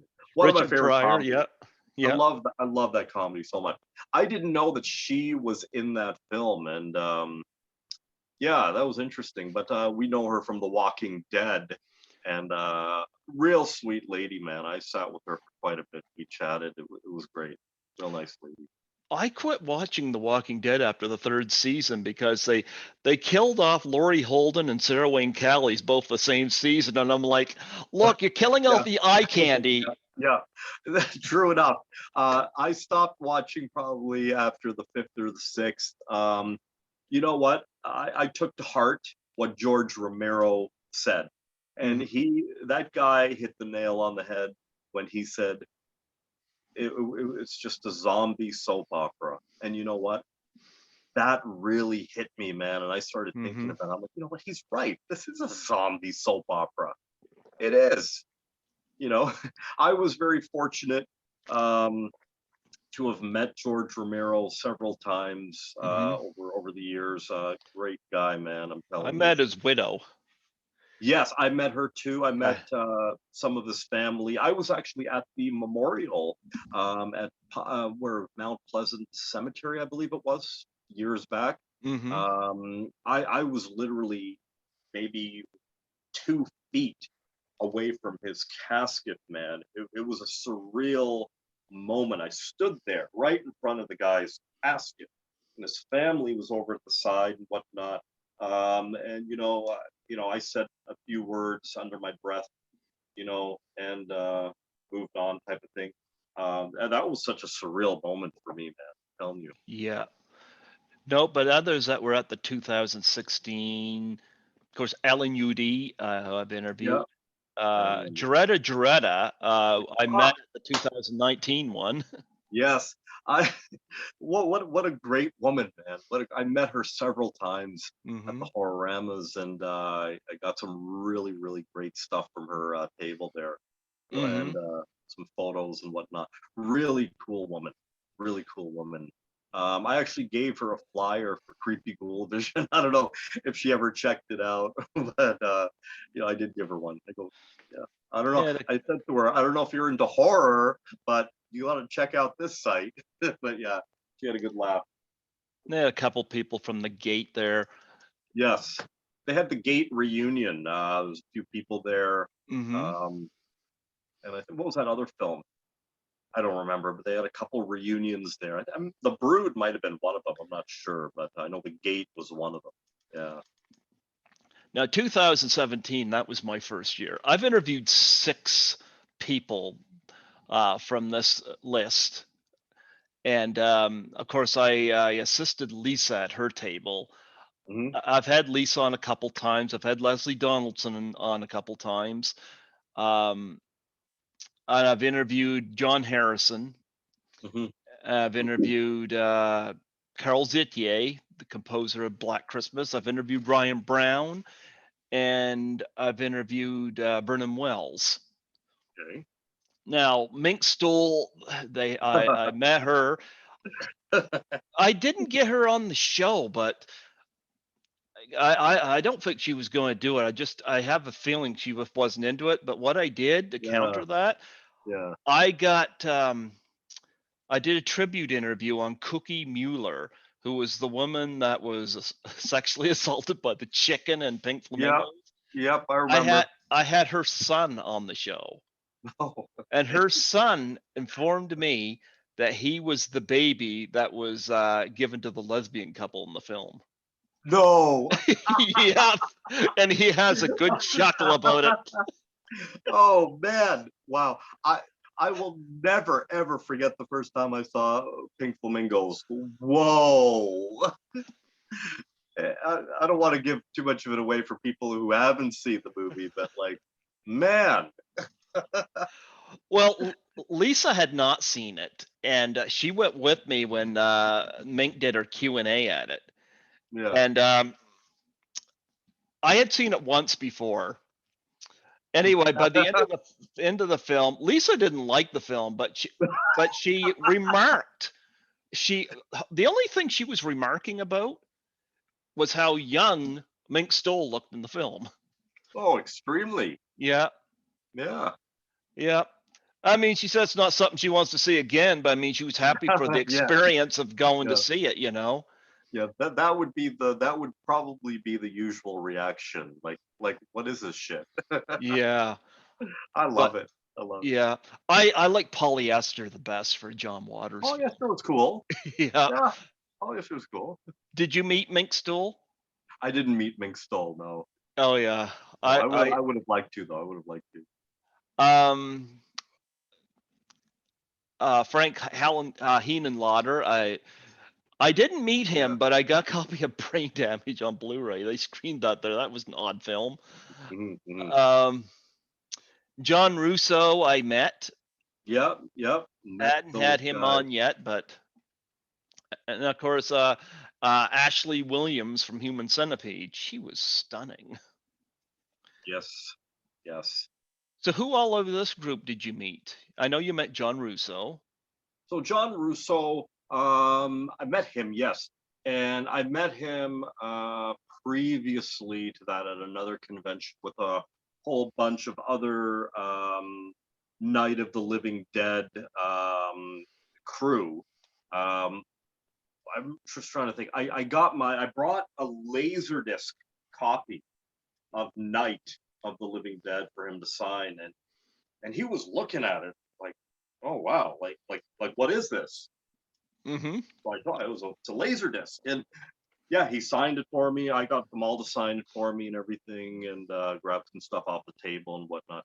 That was a defining moment in my life because again, one of my favorite all-time horror films is the original '68 Night of the Living Dead. Mm-hmm. I'm telling you, yeah, great film, great film. I could watch it over and over and over again. Yeah, it was really great. Again, meeting Romero and Russo and the crew, it was great. Oh yeah, Yeah, I had fun at that. That's my favorite Horror-rama is that, and I guess maybe it's because my first, and of course I was yeah, assisting Lisa that weekend, and that was just a blast. I got the bug from that. In 2018, they had Louis Del Gran from Scanners, oh D yeah, yeah. I remember that. D Yeah, Wallace, who I've met E and I've Wallace, interviewed. E Wallace. Yep. Yeah, Lynn Laurie from Shivers, who I'm scheduling to interview in Cool. July. Nice, nice, nice. Yeah, Richard Band, Linnea Quigley back. I've interviewed her. Gary Pullen, Yeah, yeah. Martha Great, Gibson. great artist, Gary. Yeah. Yeah, of course Ryan Brown back. We had a lot of. I've interviewed 3 people on that, and Lynn Laurie, of course, I'm gonna be booking her very soon. And then last one they did, they had Lamberto Bava. Met him. Wow. Yep, same here. Yeah. Catalina Catalti Tesloni from Yeah. Demons 2. She's a sweetheart. Yeah. I met her. Yeah. Yeah. Yeah. Paul Sweet girl. Zaza, Ryan Brown, George Buza, Mm-hmm. Lisa Shraj. I couldn't believe how stunning she's Mm-hmm. aged well.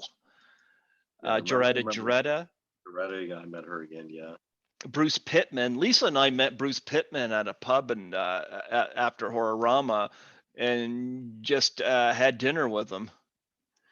Oh, that's cool. Yeah. So you went to some of the after parties, Yeah. or Oh yeah. yeah. But that he was just going to a pub and he met Lisa and I there, and we just sat there and just reminisced, and Kansas Bowling, I really was looking forward to meeting because she was in Once Upon a Time in Hollywood. Okay. All right. Yeah. And Marazino Guarini from Goblin. Mm-hmm. Yeah. Mm-hmm. Yeah, I met all those when I was there. I have a Lamberto Bava story for you though, because I don't tell you, I owe him a major, major debt of thanks. Let's hear it. I want to hear this one. Okay. Back in 2016, the second year on my podcast, I reached out on Twitter to get Daria Nicolodi on my show. Uh-huh. Daria was very nice, but she turned me down. She said she was getting tired of talking about all the Dario Argento movies she had done. Uh, I don't know why they split up. I didn't ask. yeah. And I just let it go. Yeah. Well, after meeting Lamberto Bava, I thought, well, I knew Deep Red was going to celebrate its 45th anniversary in 2020. So in early 2020, I reached out to her again and I pitched this. And I had told her, I'd met Lamberto Bava at Horror-rama, and I knew she had done one of his films, and she was in Mario Bava's last film, Shock. Mm-hmm. And here's a quote. Quote was, "This interview will probably not happen." Mm. But I indulged her. And she got back to me, and she said she'd do the interview in two conditions. One, she just wanted to heap her praises on Mario Bava, who she Uh-huh. absolutely adored. And Yeah. number two, she wanted to celebrate Asia Argento, her daughter. Okay. In 2020, February, I had Daria Nicolodi on my show. We did talk about Deep Red for its 45th anniversary because I had to ask her about the cigarette twirl thing. Oh, yeah. Okay. Yeah, yeah. We talked briefly about Suspiria, and I even asked her what it was like working with a young Jennifer Connelly in Creepers. Yeah. Yeah. But I kept to my word, and we talked about Mario Bava, and she just loved him. I talked about meeting Lamberto, and she talked about working on one of his films. And we talked about Asia, and you could tell she loved her daughter. Yeah. Yeah. By the end of the interview, she had said to me she was very apologetic about being so hard on me in 2016. But she said she had enjoyed the interview. I don't have it up public yet. I put 5 up every month, so give me time on that. But and then I found out she had passed away late last year. Hmm. Okay. Did not know that. Yeah, I was lucky to get her when I did. I had Mm. Dick Miller on 5 months before he passed. And I didn't even have Dick Miller on my list of people to reach out to. It was just, would he do my show? Because he does a lot of the conventions. And I reached out and I got him, you know. So if I ever see Lamberto again, I'm going to thank him because he had a little bit of pull without actually doing anything and me Yeah. getting Daria on the show. That's cool. That's cool. So that is my Lamberto Bava story. I'd like to get him on eventually. Oh, Um, yeah. I Yeah. haven't done that yet, That But guy was such a cool guy, man. I'm telling you, like, wow, yeah. I got him to sign my. I got a steel book of Demons 1 and 2 there, and I got him to sign it, and it won't play in my player apparently. Oh, region. It's a different region. That's why. Yeah, Yeah, yeah. Is that the Arrow version? I don't know. I got it here somewhere, but I got Yeah, him to sign it, and Dreda and yeah, Carolina, and I got Demons on Blu-ray here that will play, but yeah. I No, I saw know that. Yeah, the steel books. I know those are imported, man. Those are hard to get. That must have been on his table. no, that was downstairs once, someplace that Horror-rama there somewhere. Oh, you know what? I know exactly where you got them. You got them from Poster Mortem, I think. Yeah, Brad. could have Um, been. Yeah, yeah, I because he saw. has a lot of the import stuff, and that I wanted, but he says no guarantee they're going to play. Blah blah blah. So yeah, yeah. Well, those are So hard to get. so I just keep it as a collector's item. Definitely. Yeah, Yeah. but talk about some of the people you've met at the convention. What other conventions have you done besides Horror-rama? Well, like I said, I used to go to all the little ones and a lot of the big ones when they had them. I did, like I said, I did Fan Expo for many years, man. And Rue Morgue. Um, before Fan Expo, the big one at the convention center, never had any horror stuff there. It was just straight gaming, mostly comics, mostly a lot of Yeah. anime and whatnot. Then all of a sudden, they introduced a horror section in Fan Expo, and I was just like, "Wow, finally, man!" You know what I mean? And the horror section was decent. All like a lot of the horror vendors, goth vendors, and whatnot. It was decent at first. And then years went by, and more years went by. The horror aspect of the big convention just started dwindling away, dwindling away. Rue Morgue had a big presence at those actually, and even them, like over the years, they just everything just started dwindling away from the big convention.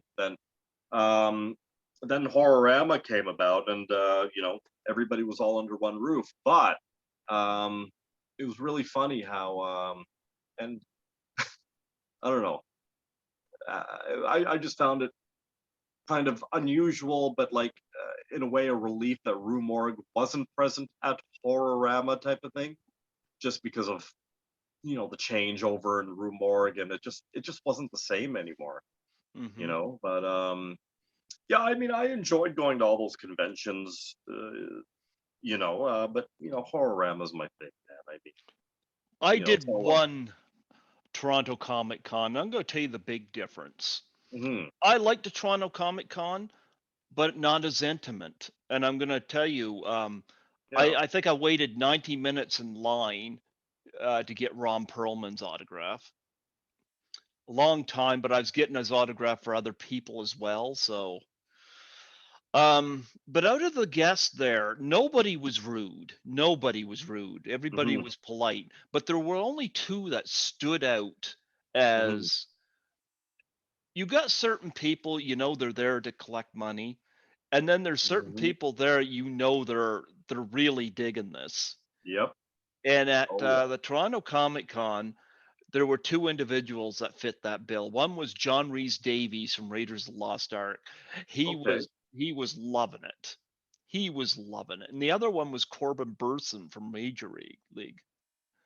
okay. They were just digging. Corbin Burson was having fun with his handler. Like he's like, my handler taught me how to do selfies, and now I'm doing these all the time. But my story about John Rhys Davies, like he would always ask everybody what they did for a living. Mhm, Where are you from?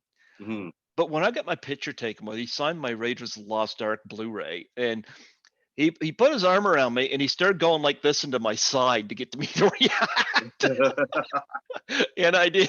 It was, and he was having fun, and I was not the only one he did that with, but it was more than just, oh, I gotta go do this. I gotta spend several hours here doing this.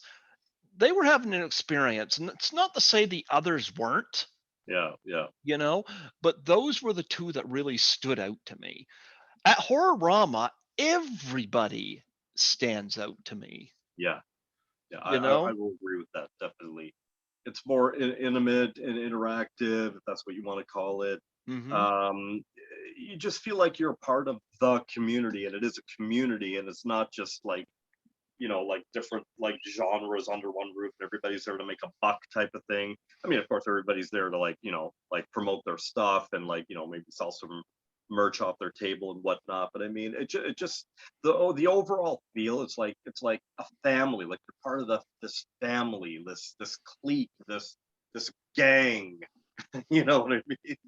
And it's just an overall, it's just a different feeling altogether, man. I'm telling you, both visually and whatever else. Yeah.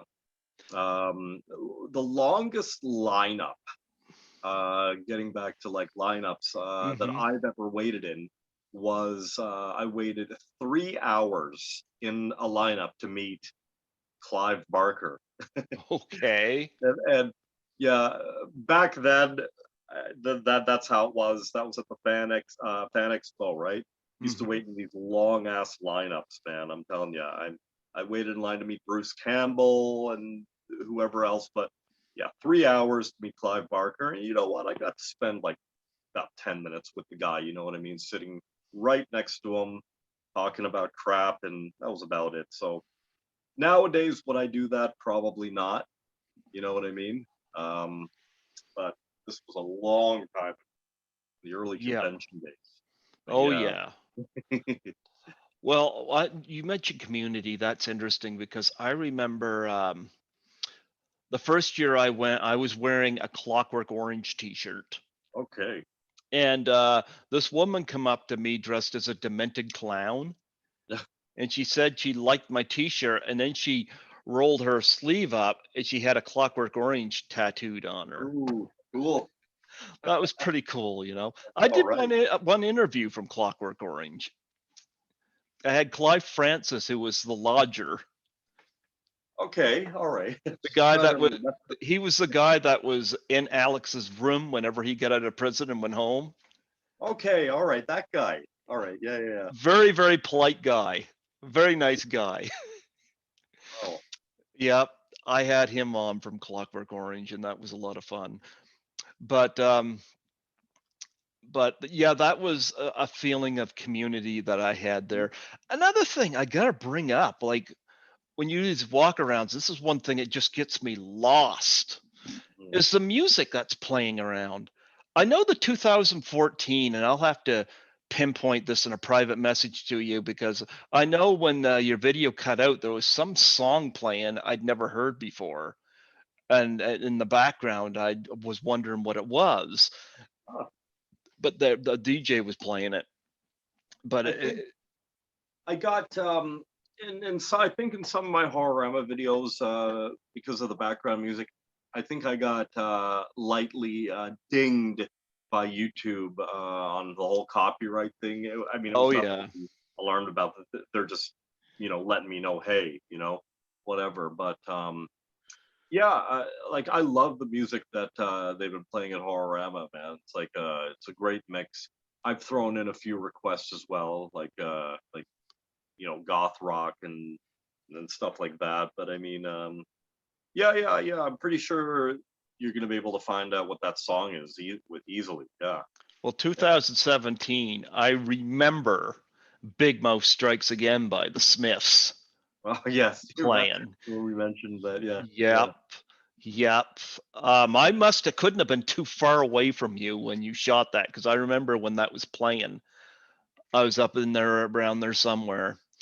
And I remember 2018 was my introductory to Ghost, where they were playing He Is. And I was like, that was the first time I ever heard them. Every time I hear Ghost, I associate it with Horror-rama Right, 2018. right. Okay. You know, a lot of that stuff. And I know your unboxing video, your haul video for 2017. I mentioned this last night on your page. Like, what are all these songs that you're playing, in the background? Because it's all great Oh, stuff. Yeah, yeah. You know what though? Whenever I do my YouTube videos and stuff like that, I always like to showcase. Well, if I'm not like, if there's not sound effects and Halloween horror-ish sound effects going on in the background, I'm usually like showcasing like some independent or local bands. Some black metal, like my friend's band. Just some independent stuff. That's what I like to showcase in the background. You know what I mean? And just give a shout out or a plug. But normally in the background, especially when I do horror videos, I like the atmosphere. I like the noises, the weird noises, the howls, the Oh screams, yeah. and whatnot. You know what I mean? Like those old Halloween cassette tapes, Oh yeah. Buck or whatever, like kind of like stuff like that, right? Yep. Yep. just I I've atmosphere. I've heard them all. Just, I just for actually atmosphere. yeah. I've done some haul videos like stuff on my YouTube channel of stuff I got from. I actually did start doing those during the pandemic. Yeah, yeah, Yeah, I just got together stuff I got from each Horror-rama, and I did separate sure, videos for each. great. Yep. Like Lisa gave me this. This is a mood ring. It only Yeah, fits on this finger. It's loose on everything else, but she gave it to all of her close friends, and I was so honored she that's gave me really one. cool. That's really cool. But one thing you always mention is twisted teas. Oh yes. You know what? I've been getting a lot of my horror T-shirts over many years, even when they were at the other conventions as well, from Twisted Teas, man. They're Canadian family-run business. Um, Great quality T-shirts, great print. They customize everything. These are prints that you're not going to find anywhere else, but exclusive to Twisted Teas. And I've out of the washer and dryer. I've got teas from Twisted Teas for the past like 15, like 20 years even. Yeah, I'm telling you. The Yeah. first year I went, and I've got them over there rolled up in my drawer, but I've got the Carrie one that you have. Yeah. Yeah. I've got the Suspiria one that you have, Yes. and I have the Black Christmas one. Oh, I want a Black Christmas one. Yeah. Yeah, Yeah. actually, I'll show them right off here. Yeah. Yeah. Why not? Why not?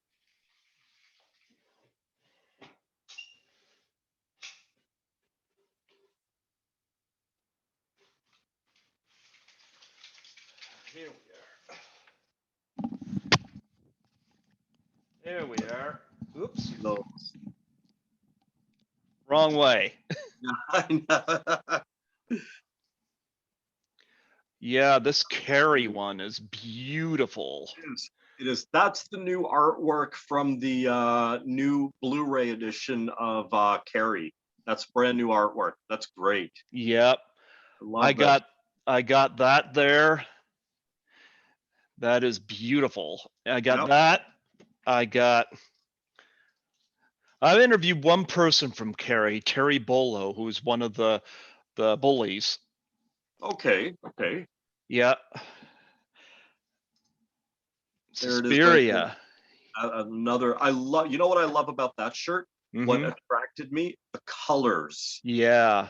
The colors. Not even so much the graphic, but it was just the colors that really grabbed me, man. I was just like, I gotta have the shirt. Yeah, and I. they call Dario Argento the master of Oh colors. yeah. You know. It took me 2 years, but I got Jessica Harper on the show. I've had Stephanie Cassini, the razor wire Mm. victim. Yeah. Yeah. I'm working on Barbara McNulty. We're both involved in the Witches of the Sand, so I think I can get her. Good. And I've had Daria Nicolodi Yeah. Yeah. and Black Christmas. Let's see that one. Yeah, that's the one I wanted. I love that. That's Yeah. great. Again, the colors just really pop and you just get that feel, man. That's a great shirt. Yeah, I've had Len Griffin on the show. I've had Carl Zitier, and I've had Nick Mancuso, who was one of the Billy voices. Nice, Yeah. nice. Yeah. So I didn't know it was Twisted Teas when I did. Somebody put a comment on my YouTube video mentioning Twisted Teas because didn't register to me. Hmm. But when you did your video, I was like, okay, Twisted Tea, I got to pay attention to that because they do some great work. Yes, they do. They do custom work as well. They do band shirts. They do silk screen in general. I mean, they're that type of company. So you got like something you need done, send it over to them and they'll do it. I'd like What? them to do one on Miss 45 Oh yeah. Oh yeah. That would be great. or Yes. Dress to Kill. Oh, Dress to Kill. Yeah, Yeah.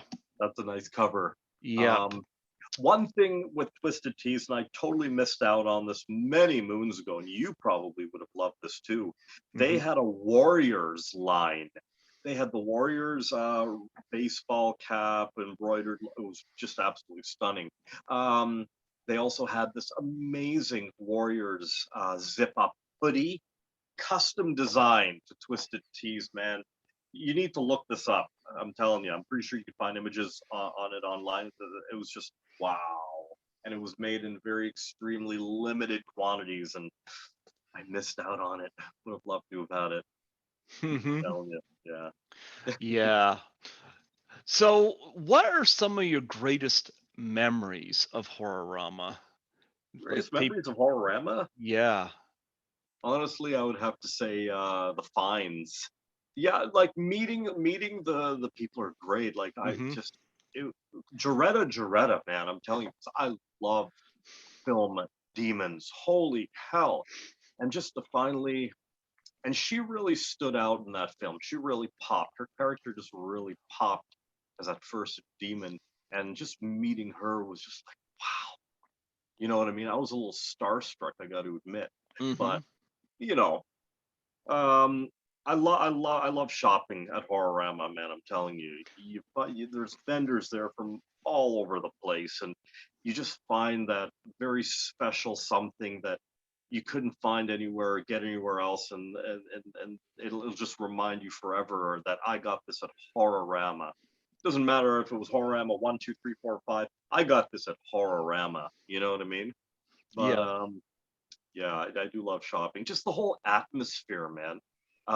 Just being in your element. If you're a horror freak, just being in your element visually. I'm a very visual person, so that's really important to me. Hmm. And as soon as you walk in, as soon as I walk into Horror-rama, man, after checking in the door, you walk in and it's just your senses just every just Oh that yeah. you know what I'm saying? It's just Yep. that feeling you can't describe. And that's gonna stay with me for the rest of my life, man. And I'll always be a supporter of like a Horror-rama. Uh, I love going to Suspect Video when Lewis had Suspect. At the tail end of Suspect, he was blowing out the entire stock, man. I couldn't tell you how much money I spent at that store on like old VHS and DVDs and books and toys and just wow. I Yeah. saw Suspect Video was at Toronto Comic Con and I bought Night School from them there. Oh yeah, Night School. Yeah. Yeah, I think I have that on VHS. Night Yeah. School. Yeah. Yeah. Yeah. So yeah, I gotta tell you one of the stories I have. I Yeah. remember well the after party for Horror-rama 2017. We went to that strip bar somewhere downtown because they did the Filthy Cabaret with Uh-huh. Mink Stoll and Carl Zitier did the Yeah. keyboarding behind. And I went there, and Lisa went there with me, and I think Leslie Donaldson was there, and Chris Alexander. I believe Lewis was there, and I'd never been to a strip bar before, but it was pretty interesting because here's my memory. They had a drag queen up there dressed as Divine from Pink Flamingos Okay. singing the song Lollipop. Right. And at one point, he pulls this, um, oh, what is the thing there? Why am I blanking on that? Maxi pad thing on the string? Tampon. Tampon, that's it, tampon. Oh, it was just a stuffed toy Okay. with blood on the end, but it was all like it was just a stuffed toy. Right. Pulls it out and he swings it above his head and lets it go, and it Yeah. sails And across the room, yep. and it hits me in the shoulder and lands at my feet. I see it there. I'm not thinking anything of it. And I kind of look up and everybody's looking at me. So I look Yeah. back down at it, reach down, pick it up by the string. Lisa nearly fell off her chair laughing because she and I went to a restaurant after and we took a subway to get there. Yeah. And she was still trying to contain herself laughing at that. Please tell me you put it in your mouth. No, but I've still got it Of course you do. somewhere here. Of course you do. It better be in a Ziploc bag. Sometimes I dangle it in front of the cat. Yeah. Kitty's That's giving me Kitty's giving me this. Don't mention me in conjunction with that. hilarious. But yeah, I kept it because it was just for anything. Lisa's reaction was the best part of that. Yeah. And I remember, I think it was Leslie Donaldson walked by and she goes, "You're not in Fredericton anymore." Yeah. And you know what? It was great. Yeah, I kept it. I I kept would it. have. I Yeah. would have. Yeah. No, I didn't put it in my mouth. No, but I did keep it. And that was a memory there. And another thing I did with Lisa while I was there is we went around to all the class of 1984 locations. Oh, really? Yeah. Okay. Yeah. We got her picture taken in front of the school and in front of the house where they kidnapped Mary Lynn Ross. I've had her on my show a couple times. I sent her a message afterwards. I said, "There's a for sale sign in front of your house," which was true. There was a for sale sign in front of it. But and in the alleyway where they had Michael J. Fox and Aaron Noble, that's blocked off. We met Aaron Noble the last time I was up there. Mhm, Um, yeah. She met us at a Starbucks. It was the first time she'd seen Lisa since the shoot. mhm. So she's been on my show. Actually, she was on my birthday a few years ago. And she said she never played the clarinet, despite she held one in that movie, but she never actually played it. Mhm. But she she met with us, and she was lovely. And we met Neil Clifford, who played Fallon. He won't do my show. His experiences doing that movie, thanks to the director, was not fun. Really? Oh, there's been a lot of complaints about Mark Lester, and even Lisa's told me about that.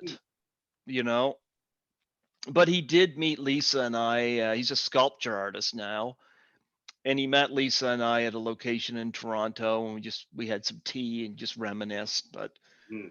yeah, but yeah, my trips to Toronto has been fun. I miss it a lot, and I started listening to your show again recently, just because I listened to some of my interviews out of Toronto because I just miss it.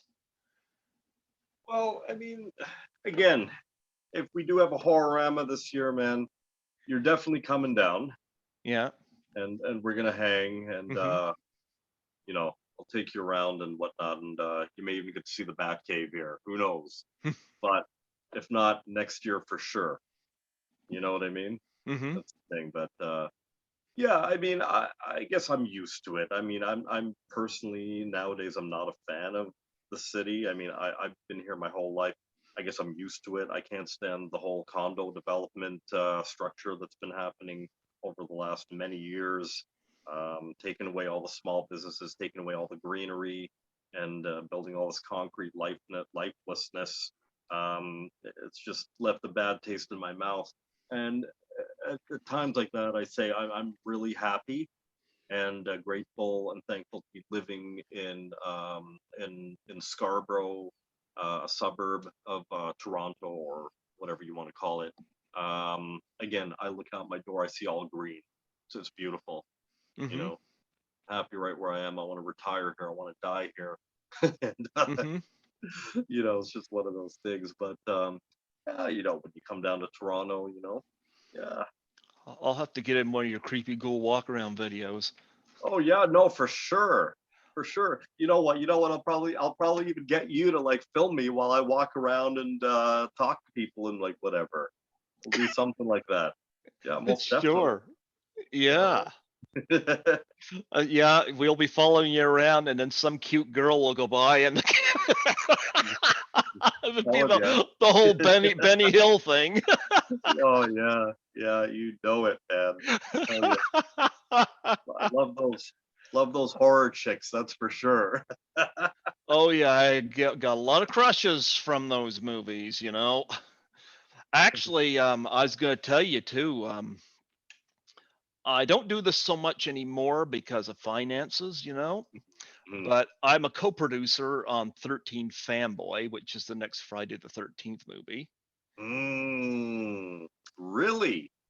Debbie Sue Voorhees, who was the hedge clipper victim in part 5, is the Yes. director behind it.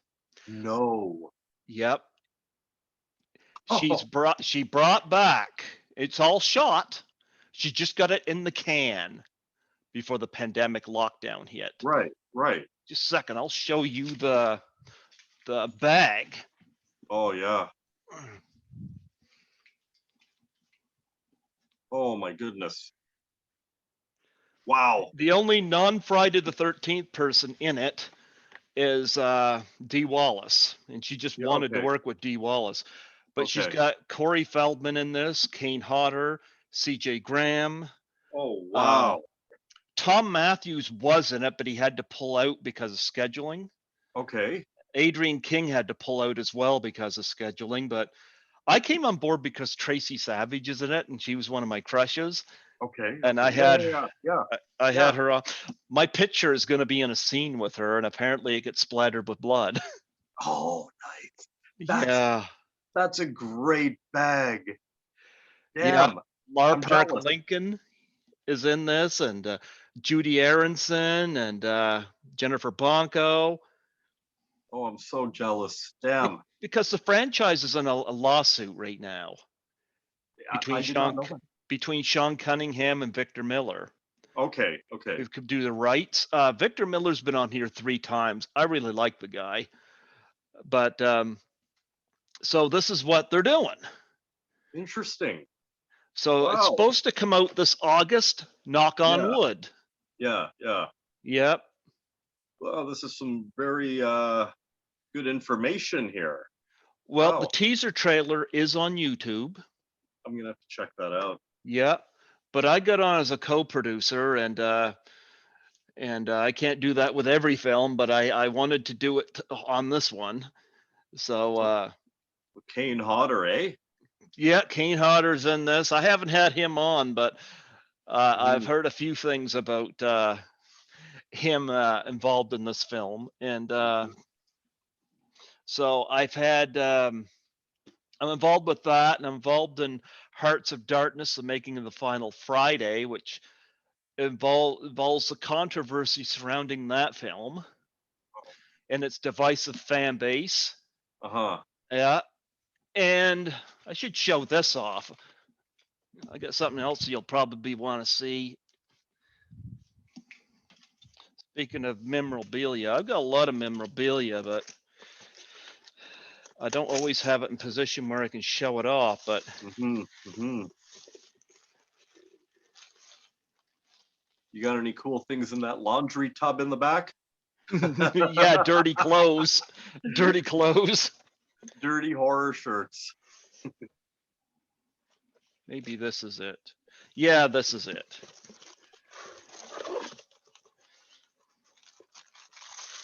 Oh, hey, we got a bit of an unboxing here. Oh wow. That's a beautiful mask. It's That is, signed by yeah, I can Ted see White. that. Yeah. That's Ted, a sexy mask. I've had Ted White on here a couple times. He's my favorite Jason. Oh wow. That's gotta Yeah. go on your wall. Oh yeah, when I get my new place, yeah. He's my favorite Jason. I'll tell you, he's got stories. He signed this. Nice. Yeah, Very nice. yeah. He his story goes way, way, way back. He worked with he doubled for Clark Gable, Lee Marvin, John Wayne. He's got some stories. Hmm. He's got some stories. So yeah, I've got a bunch of other collectibles as well, but I'll have to at some point get on here and show them to you, but or do a video on them or something. I did show some memorabilia on some of my unboxing videos of stuff I got, and this was a lot of fun. But yeah, Oh, that's some really nice stuff. Really nice stuff. I wanted to talk to you about your because we didn't touch on because you like Misfits and you like all you do some of these concerts and stuff. What do you remember the first concert you ever went to?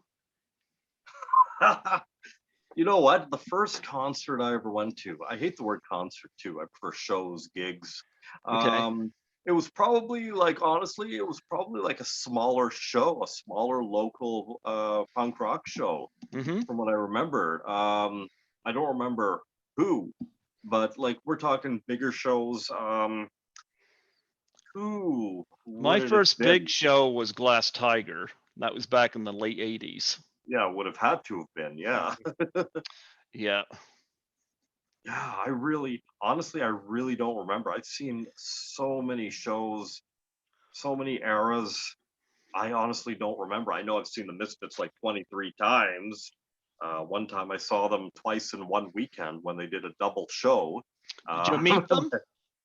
I've met the Misfits about every single time I've seen them play. Yes. Mm-hmm. Um, and the first time I read them back in like 96, 97 when they reunited, came to Toronto for the first time. That was literally a dream come true for me because I've been into the band since like '86, and it was a band that changed my life. But yeah, that was an absolute dream come true. I remember out back after the show, standing there. I had like my T-shirt in my hand that I got, and like a sticker or something. I don't remember what it was. And then this guy with a towel over his head comes up to me and he goes, "You like that shit, eh?" And it was Doyle from the Misfits, the guitarist, and he just grabbed my stuff just like that and just started signing it for me, and that was really cool. Um, when I got married many years back, I'm divorced now. I got married. I How could got somebody married. divorce the creepy ghoul? Hey, that's probably why. Look what you're offering behind you there. Look what I you know, I offer. know. No, I know. It was just one of those things. I got married up in Niagara Falls and in the house of Frankenstein. And prior to that, I went to the Misfits show that year. I got married actually on Saturday, October 31st. Okay. It was, Okay. I did. This is no exaggeration. Prior to that, I'd seen the Misfits play, and it's on my YouTube channel if you've seen it, where I asked Jerry Only, the bass player of the Misfits, if I can use their version of the Monster Mash for my wedding song, and he gave me his blessing, and it's all on there. So that Oh, was really cool. nice. Yeah. So um, there's a little something about me there. So Oh, that's awesome. That's awesome. yeah. Who else But, have you seen? oh geez, Judas Priest a million times, Iron Maiden a million times. I saw Iron Maiden so many times I got sick of seeing them. Okay. Motley Crue. Um, I saw the Dead Kennedys. I filmed that entire set at Lee's Palace in Toronto many Mm-hmm. years back when I saw them.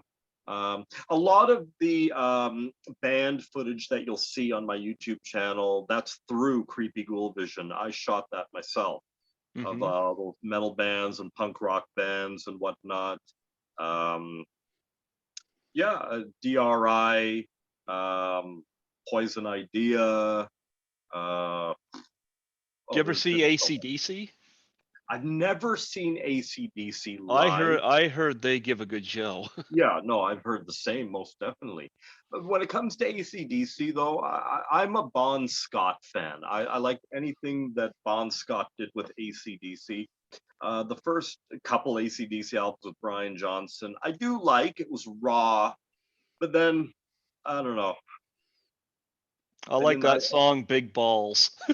Yeah, yeah, yeah. That's Brian. That's Bon Scott. Yeah, yeah. Scott. But for those about to rock and Back in Black, they're great albums right there, and that's pretty much it for me in AC/DC. I don't really go Hmm. past anything there, but yeah. Well, I'm going to tell you one thing I love in Toronto is like we got one theater here. It's a 10 screener. I've been going back since, like I said, July. It's funny I Yeah, can't get back in our station, but I love the theater experience in Toronto. we got a Last lot of time I, theaters. huh? We got a lot of theaters. There's a couple really big ones. One at Yonge and Eglinton, one Hmm. at Yonge, the one at Richmond and Bathurst or Spadina or something like that. Those the Scotiabank Theater, I think. Yeah, we got some pretty decent ones here. Yeah. What were you saying? Well, I was going to say, I always save up all my freebies, and because it allows me to spend some time with Lisa, and we'll go to the movies. And one of the movies we went to was Jojo Rabbit. Okay. And I'd never experienced this before. They served wine at the movies. Yes, yes. At certain theaters, the big theaters like the ones downtown, yeah, they've got a wet bar. They've got a bar. You get beer, you get Yeah. wine. Yeah. Oh yeah. And I'm not a drinker, but I had wine because I had to have the experience. And it's funny because afterwards we went out to eat, and Lisa had some wine with her food, and I was like, "What should I get to drink?" And Lisa says, "You like that movie, The Big Lebowski? Why not get a White Russian?" I looked at the waitress and I said, "Can you do that?" And she goes, "Yeah." I said, "The dude abides." I enjoyed it too. Yeah, yeah, Yep. yeah. I went to my first IMAX in Toronto. I Oh yeah. saw Apocalypse Now, the greatest war film. I don't think they've ever done better than that. And Yeah, no, I agree. yeah, and I saw a double screening. I think that's what's at the Royal. I love that theater. Yeah, that's a cool little theater. Yeah. They did a double screening of White Christmas and Black Christmas. Really? Yeah. Okay. And I called Lisa. I said, "Do you want to join me for this?" She wasn't up for White Christmas, but she was up to join me Yeah. for Black Christmas because she knew a lot of the people that were in it Yeah. because it was shot in Toronto. Yep. Anyway, I went in, I attended White Christmas, Bing Crosby and whatnot, and there was some people there and whatnot. And I was like, okay, first time seeing this on the big screen. Black Christmas was packed. Of course it was. Of Yeah, course. which is something you can't say about those two idiotic sequels that came to it or remakes or whatever. No, no, I don't even bother, really. Oh, that 2019 movie. I wanted to ask the director to give me my money back for Mhm. insulting me as a male uh, consumer. Telling you. I'm telling you. Yep. Now, Dave McRae did It's Me, Billy. That was great. If it's on YouTube, check it out. It's the Okay. sequel to Black Christmas, and I'll tell you, he does it justice. Okay. All right. Yep, it's on YouTube. Actually, after I'm done your interview, I got one of the actresses from that coming on here. Oh, okay. Okay. Yep, it's called Nice. It's Me, Billy, and it was shot in Toronto. If you Another one I recommend is Never Hike Alone, Vincent DeSante. I'm not familiar with that one. Never Hike Alone. I told you the Friday the 13th franchise was going through a lawsuit. Yeah. Vincent DeSante made Never Hike Alone, which is a Friday the 13th fan film, Okay. All right. but it's done professionally, and it's only got mainly two people in it. Mm-hmm. You got a guy that's shooting this documentary, Mm-hmm. and you got Jason. The director, Vincent DeSante, is Jason. And basically, what the hero of the film does. He's just going through these wooded areas, and they they made it look like the original camp with the police state tape and stuff like that, Right. where the Right. bodies would be and stuff.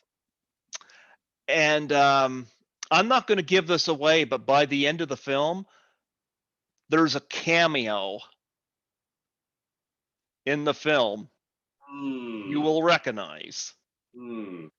And the person doing the cameo wasn't originally supposed to be part of the film, but he was having lunch with somebody that was working with Vincent DeSante on this film, Right. and he saw footage of Never Hike Alone, and he was so impressed. He asked, "Is there anything I can do on this?" Ah. And by the way, that person's image is on this bag, Oh. just to whet your appetite. All right. I'm gonna check it out. It's Yeah. on YouTube, Never Hike Alone. Never hike alone. I'll remember And by that. the way, Debbie Sue Voorhees has both Andrew Leahy, who is the hero of the film, and Vincent DeSante, the director slash Jason from that film, involved in 13 Fanboy. Hey. So she was impressed. So Never Hike Alone, and its follow up, Never Hike in the Snow. Huh. Never Hike in the Snow is supposed to take place before Never Hike Alone. They bring that same individual back, but there's another individual they bring in as well, Wow. Wow. because the individual that was in Never Hike Alone spread it around, and they brought somebody else in. Mm-hmm. So if you're a Friday the 13th fan, you will appreciate this. Vincent Mm-hmm. DeSante has ideas on how to cover up the plot holes left in the series. Hmm. And I've had him on the show twice, and he's the guy that should take the reins, to be frank. To be frank, he knows what he's doing. If you're not doing anything this evening, watch Never Hike Alone, watch Never Hike in the Snow, and if you get a chance, watch It's Me, Billy. I'm gonna check some of that right after this. Yeah, I guarantee you'll like it. And he's not making any money off it because it's it's a fan film, Yeah, it's a fan film. but Yeah. it's done professionally. And like I said, when you get to the cameo at the end of it, it's gonna be like they got this guy in this. Enough. Enough. There you go. There you go. And that individual's playing the same character that you know him from the franchise. Oh wow. There you go. There you go. And Vincent had mentioned to me all the stuff that the backstory and this and that. Because, like I said, there's a lawsuit going on. That's why we don't have a new film, Interesting. Wow, you I did know? not know that. Wow. So, yeah, and some people are just getting tired. And the last two Black Christmases sucked. So, Dave McCrae, Oh, who lives in Toronto, did It's Me, Billy. yeah. And Yeah. he's going to do a follow up to that. But it's impressive. And I hope when he does the follow up, I hope he's able to do what there's something I'm hoping he's able to pull off, but you'll Mm. have to see the film to know. But yeah, I got some signed stuff here from Vincent DeSante on Never Hike Alone. I got the Blu-ray here for it as well because they Nice. have Nice. Blu-ray. Nice. And Good stuff. yep. But yeah, it's on YouTube and you can find that. And yeah, I guarantee you. But there's not what you call a body count, but there doesn't have to be. Mhm. No, there doesn't have to be at There all. doesn't have to be. Nope. Yep. And Tom McLaughlin said when this lawsuit gets handled, he's got an idea for a film as well because he directed part 6. Mhm. And Okay. he said he wants to do one of Jason in the snow. In the snow. Mm-hmm. I love part 6. Part Jeez. part 6, I think, is the best one of the franchise. That and part 4. Yeah. Part Yep. 4. Yeah, part 4 was great. I love part 6 though. Yeah, that was a cool Yep. part. Yeah, Wow. I've interviewed a lot of people from the Jason franchise. I'm still very much in touch with Nancy McLaughlin. She's lovely. But yeah, check those out because I think Oh, I will. pour yourself a nice glass of wine, get your snacks there because I think you're going to enjoy that because that's something I would highly recommend. But yeah, Debbie Sue's got those same people involved with 13 Fanboy. Mm-hmm. So even she was quite blown away from it. And I'm so hoping 13 Fanboy comes to our theaters because I'd love to see it on the big screen, you know. Might hit an independent theater. Who knows? They got a lot of they even got Ethel and Junior in this. And 13 Fanboy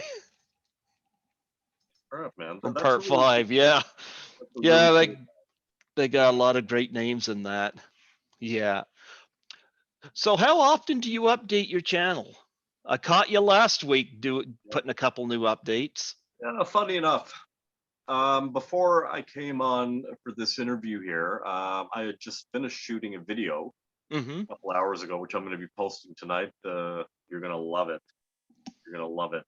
Finally got some nice selection of creepy horror collectibles. No My Little Pony. So I've showcased it for the viewers, and I'll be posting that tonight. So yeah, check it out. Coming at you. Mm-hmm. You know what though? I don't update it as often as I'd like to. You know, aside from I stopped doing actual unboxing videos because I found that the unboxing videos just took way too long opening the box and blah blah blah.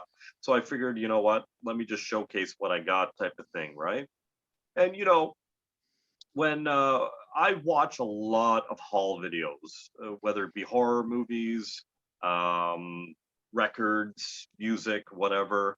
And you know what? I've gotten into a lot of bands and a lot of new music by watching those videos. And I'm just really hoping that somebody watches my videos and be like, hey, I'm going to check that band out because Creepy Ghoul said so, type of thing. There's still so much I want to do with Creepy Ghoul Vision. Like I want to like I love to cook, you know, Mm-hmm. and I want to do some like creepy cooking videos type of thing. I want to do a showcase, a walk around of the Bat Cave here. Mm-hmm. Um, but I'm only going to do that one unless I get like a lot of requests for me to do so. But I'd really love to. Do it. Okay, There you go. It's all the request you need. you know, and yeah, I'd like to do like videos like just pulling random records out of my collection by genre and talking about them and little things like that. You know what I mean? There's Mm-hmm. a million ideas I got in my head. Um, I only recently, over the last like couple of years, type of thing, started really promoting Creepy Ghoul Vision. Mm-hmm. I mean, I've had the YouTube page for like I don't know, like 10 years or something like that. But I haven't really done anything with it. I mean, back then it's like YouTube was still kind of sort of fresh, kind of sort of, Mm-hmm. and I was just doing what everybody else was doing, like shooting a video, posting it, shooting a video of just random stupidity and just posting it, type of thing. Mm-hmm. Um, because I didn't really know what the channel was going to be or what I wanted it to be, type of thing, right? So, Yeah. um, but yeah, since then I've edited the channel a lot. I've taken out all the crap videos, all the lower quality videos and whatnot, and I've just left what you see that's on there now. And I'm just gonna build upon that. And you know what? For me, though, I'll be honest with you. For me, it's not about the how many people subscribe to the channel or how many views or likes or thumbs up or whatever the hell I Mm-hmm. get. It's a fact that I'm an individual that's really passionate about what I do, my hobbies, my interests, my collections, and whatnot. And you Mm-hmm. know what? I want to share it with you. I want to share it with you, type of thing. You know what I mean? That's how we get into new bands. It's how we discover new movies. Like, hence the interview we're doing right now. Mm-hmm. You know what I mean? I'm just going to go look some of that stuff up that you told me about. You Yep. know, here you go. Right? Mm-hmm. You in return, you listen to the Misfits, like you said, that whereas you didn't listen to them before, as an example, right? I've heard of the And Misfits, but it was just something you mentioned. I was like, you know what? I'm gonna stick them in, and I just never thought of to listen. You know. sure, yeah, Yeah, and then listen to some Misfits. Yep. yeah, Um, yeah. hmm. And yeah, I'm just working on the channel. I do this as a hobby, you know what I Same here. mean? Exactly, exactly. And I mean, whoever sees it, great, wonderful. You know what I mean? Some videos may have like 1,200 hits, other videos may have 50 hits type of thing. But you know what? It's out there. Whenever people are meant to find it, they will find it. But but in the meantime, man, I'm just having a good time. You know what I mean? I love doing what I do. I love sitting here having a couple drinks, burning some incense, some stuff in the background, and just say, hey, check this out. You know what I mean? Mm-hmm. Yep. Yep. Well, I'll see what I can do about setting you up. Maybe you could do an interview on Zoom with Apache Ramos. Oh God, would love that. I'll ask him. Love that. I'll ask Yeah, him. Yeah. that would be Yeah. great. You know. Yeah. Um, yeah, because he might be down for that. He's a nice guy, so Ooh, yeah. yeah. Big I Warriors fan here, man. Big Big Warriors. Warriors fan. Yeah, I had those two individuals. I haven't spoken to, like I said, David Harris since, but I remember he was a nice guy. Like I said, I got those interviews up there, so Yeah, I'm I still definitely have. gonna check. I still, Sorry, yeah. go ahead. Sorry. Well, I was gonna say I don't have all my 2019s up there yet. Like I said, I put five up every month, hmm and I had my former station manager said, "Don't put stuff up right away. Save stuff for a rainy day."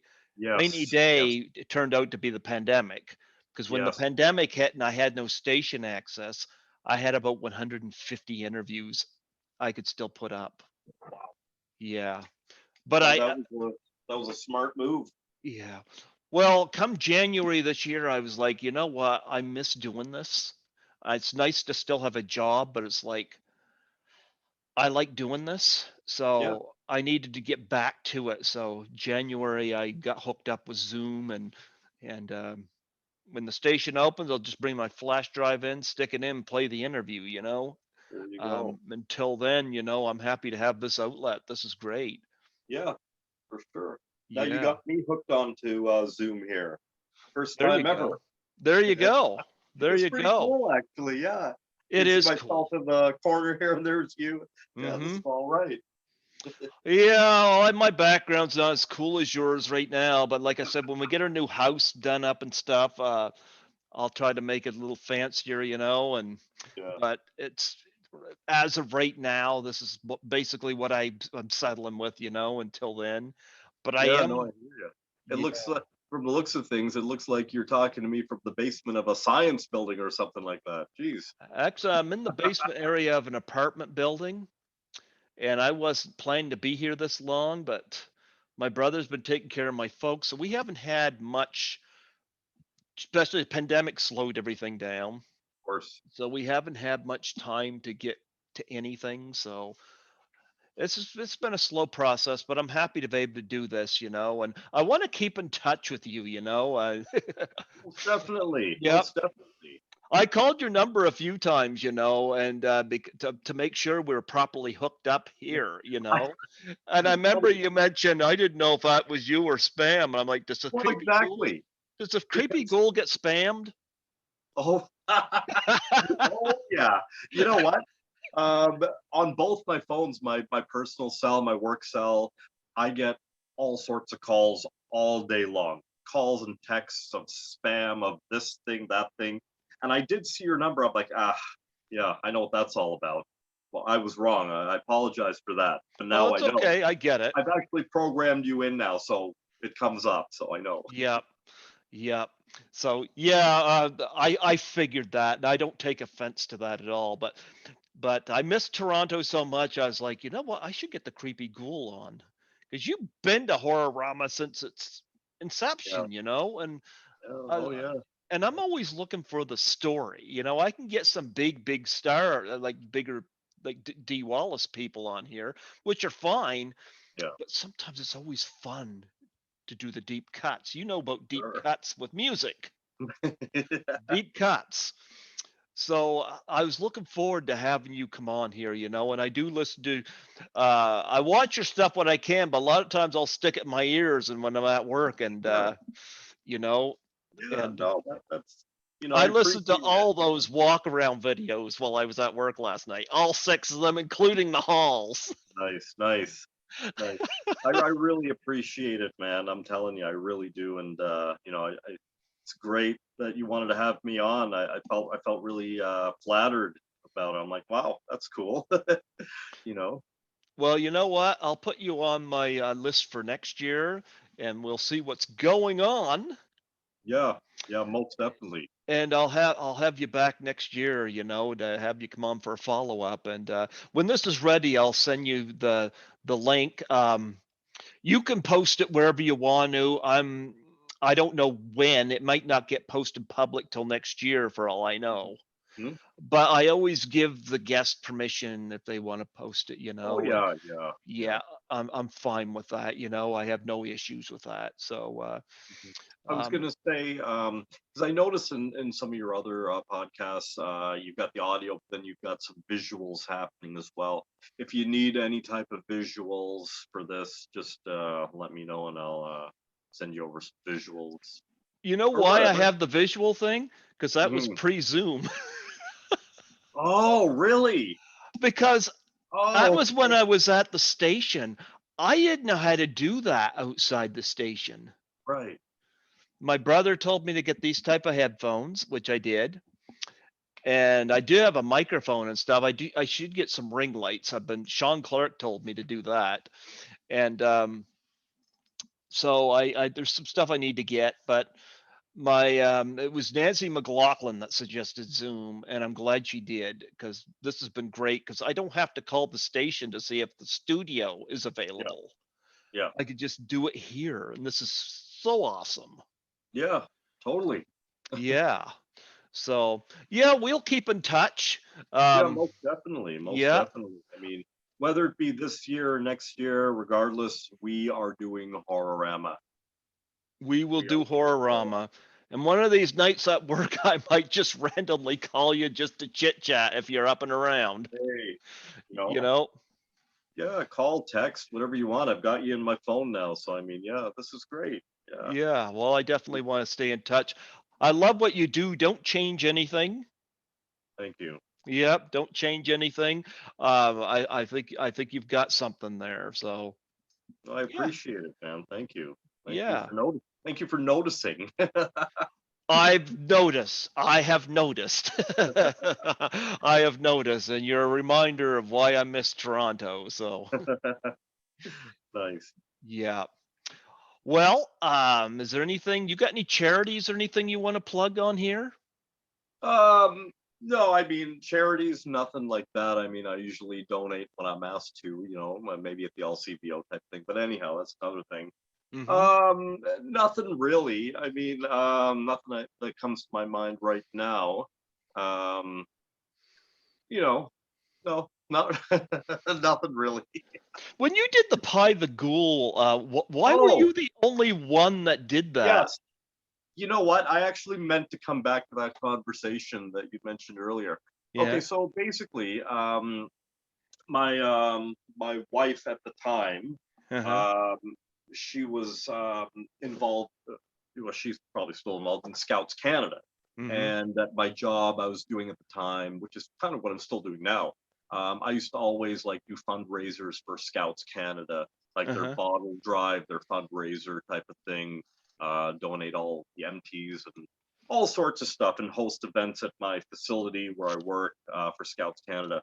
And I came up with the idea on uh, doing like that fundraiser for Scouts Canada, like the Pie in the Face fundraiser. That was more of a personal thing. Now, this is going to sound kind of weird, but I have always, before this happened, I have always wanted to get pied in the face. I just something about it, you know what I mean? It's just yeah, and that was my opportunity to get pied in the face. So I put it together, sent out to me a group email, mass email, and stuff like that. Invited all my friends over for like one big bash type of thing, and Mm-hmm. and pretty much you would pay, I think it was like $2 to pie the ghoul, and all proceeds go to Scouts Canada. And so we decided to set up a camera and film it in my old apartment, the Batcave version 1. This is the Batcave version 2. So as a result of that, I posted the video on YouTube of me, a drunk me, getting pied by pretty much a lot of my friends and whatnot. And we made a lot of money that night. I'm telling you right now. People kept coming back for more, back for more. Did your Oh, wife this pie is you too? what's that? Did your wife pie you too? No, she couldn't bring herself to do so. I think I don't think she did. No, Did but you there take was one? what's that? Did you take one? No, I don't think so. I don't remember. I don't think she pied me. No, there was one other person there who couldn't bring herself to pieing me. She just wanted to be there for like, just to donate type of thing, which was cool. Hmm. Um, but anyhow, yeah, it was an exhilarating experience, man. I took so many pies to the face that night. It was a rush. And if I could do it all over again, I would do it all over again 20 times over, man. I'm telling you, there's nothing like taking a pie in the face. Smack right in the face. Love it. Love it. You should do a Doubtfire Face challenge. What's that all about again? That's for suicide and depression awareness. Oh, And I if you look on my channel, I've actually on my playlist have a Doubtfire uh, playlist, and Lisa Langlois did one, Nancy McLaughlin. The Sandy Johnson one's not up there yet, but I'll have to send it to you so you can see it. Um, Ellen Udy from My Bloody Valentine does it. Jeepers, even Bobo from the Howard Stern Show did it. oh, One of the Whack Packers. I have Tori Wilson, the wrestler. oh, wrestling, yeah. Yeah, Yeah. she did one. Roddy Piper's daughter Ariel did one. I'm still in touch with her, so it was easy to get her. Um, oh, I don't know who else off the top of my head, but yeah, and you nominate 3 people, So if you know anybody in the business that you could throw it out to, That's really cool. yep. I'd definitely be all about that for sure. Hmm. But I did it yeah. twice. Once here, and I did once in Toronto with Lisa. Mhm. I had Lisa pie me, so and she did one where her son pied her, so that was cool. So I've had a few of those, and those were Yeah. fun. Yeah. Yeah. Quite exhilarating, yeah. And the best and the best part about it is a lot of my friends were like, "Okay, this one's for the time you did blah blah blah. This one's for the time you said blah." Blah. They were just letting me have it, man. I, and I said, "Don't hold back. Just let me have it." Yeah. So, anyways, that video's posted on the channel just for kicks. But yeah, yeah, all the money went to Scouts Canada. It was great, great. Awesome. Awesome. Yeah, I watched that one, and your unboxing of the Happy Man meal. Oh yeah, the Hungry Man Hungry frozen dinner. Man Yeah, meal. yeah. Yeah, yeah. I may redo that at some point better though. I don't know, but that was just off the top of my head at the time. That was Oh, just I, on there. I I thought it was funny. I got to. Yeah, I kept it up there. I kept it up there. Yeah. I, oh, hang on. Uh, Let me flip that off. There we go. Yeah, yeah. Well, it was great to have you on here today. I yeah. got another interview in about half an hour. Somebody from It's Me Billy. Yep. Mmm. So, but I hope I've given you something you could watch this evening. With Never Most Hike definitely. Alone, and yeah, I think that Never Hike Alone, Never Hike in the Snow, and It's Me Billy. I think you'll enjoy those and appreciate the nuance Vincent DeSanti put into those. Nice, Yeah, nice. I think so. Yeah, but Do me a favor though. yeah, Send me just a quick reminder email of those titles as well, all of them that we mentioned. I'm sure. definitely gonna look them. But you got my email, you got my number. We're always gonna keep in touch, man. I'm telling you. There we go. Yeah. I appreciate it. I'm glad we were able to do this. This was a lot of fun. Yeah, yeah, for This was a sure. lot of fun. I'll definitely have you back. So yeah. Um I'll put you on next year's roster to come back here. Cool. But I'll keep in touch with you in the meantime anyway. So there you Definitely. go. Definitely. Absolutely. Absolutely. All right, Greg. Well, thank you so much for coming on here. We are celebrating Creepy Ghoul Vision with the Creepy Ghoul himself. And I'm just going to say one more thing in closing before you stop recording. Stay weird. That's right. Al Yankovic is not the only one that has to do that. That's right. Thank you very much for coming on here today, and we'll keep in touch. And God bless. This was fantastic. This was fantastic. I looked forward to it, and thank you for the reminder of why I miss Toronto. Glad I was able to do that for you, Greg. Yep, I had fun. I had fun. Thanks so much. I enjoyed the stories. And I know there's going to be many more to come from both sides. So, yeah. absolutely, absolutely. Well, you check out my channel. I got all kinds of weird stuff on there, and my poor cat hates it when I film him, but I even did that during the pandemic, much to his disparage. But yeah, I've got other stuff on there. But a lot of times I tell people if they're at work or something where they're able to just plug into me, like I can clean and I can listen to stuff, Hmm. as Yep. opposed to um, if I have a long interview on here, as opposed to somebody just sitting at a computer, they could be doing something and just have me plugged in or listening in their Exactly. car. Yeah, yeah. Exactly. I'm. That's how I always suggest it to people. So, Yeah. And I always like to do that too when I'm doing like work around the house or mhm. dishes or whatever. I'll put something on in the background and just listen while I'm working. Most definitely. Yeah. There you go. Well, Creepy Ghoul, thank you so much for coming on here today. Enjoy Toronto. I miss it so much. I All plan right, to come Greg. back like Jason from the grave. I'm coming back. Yeah. Yeah.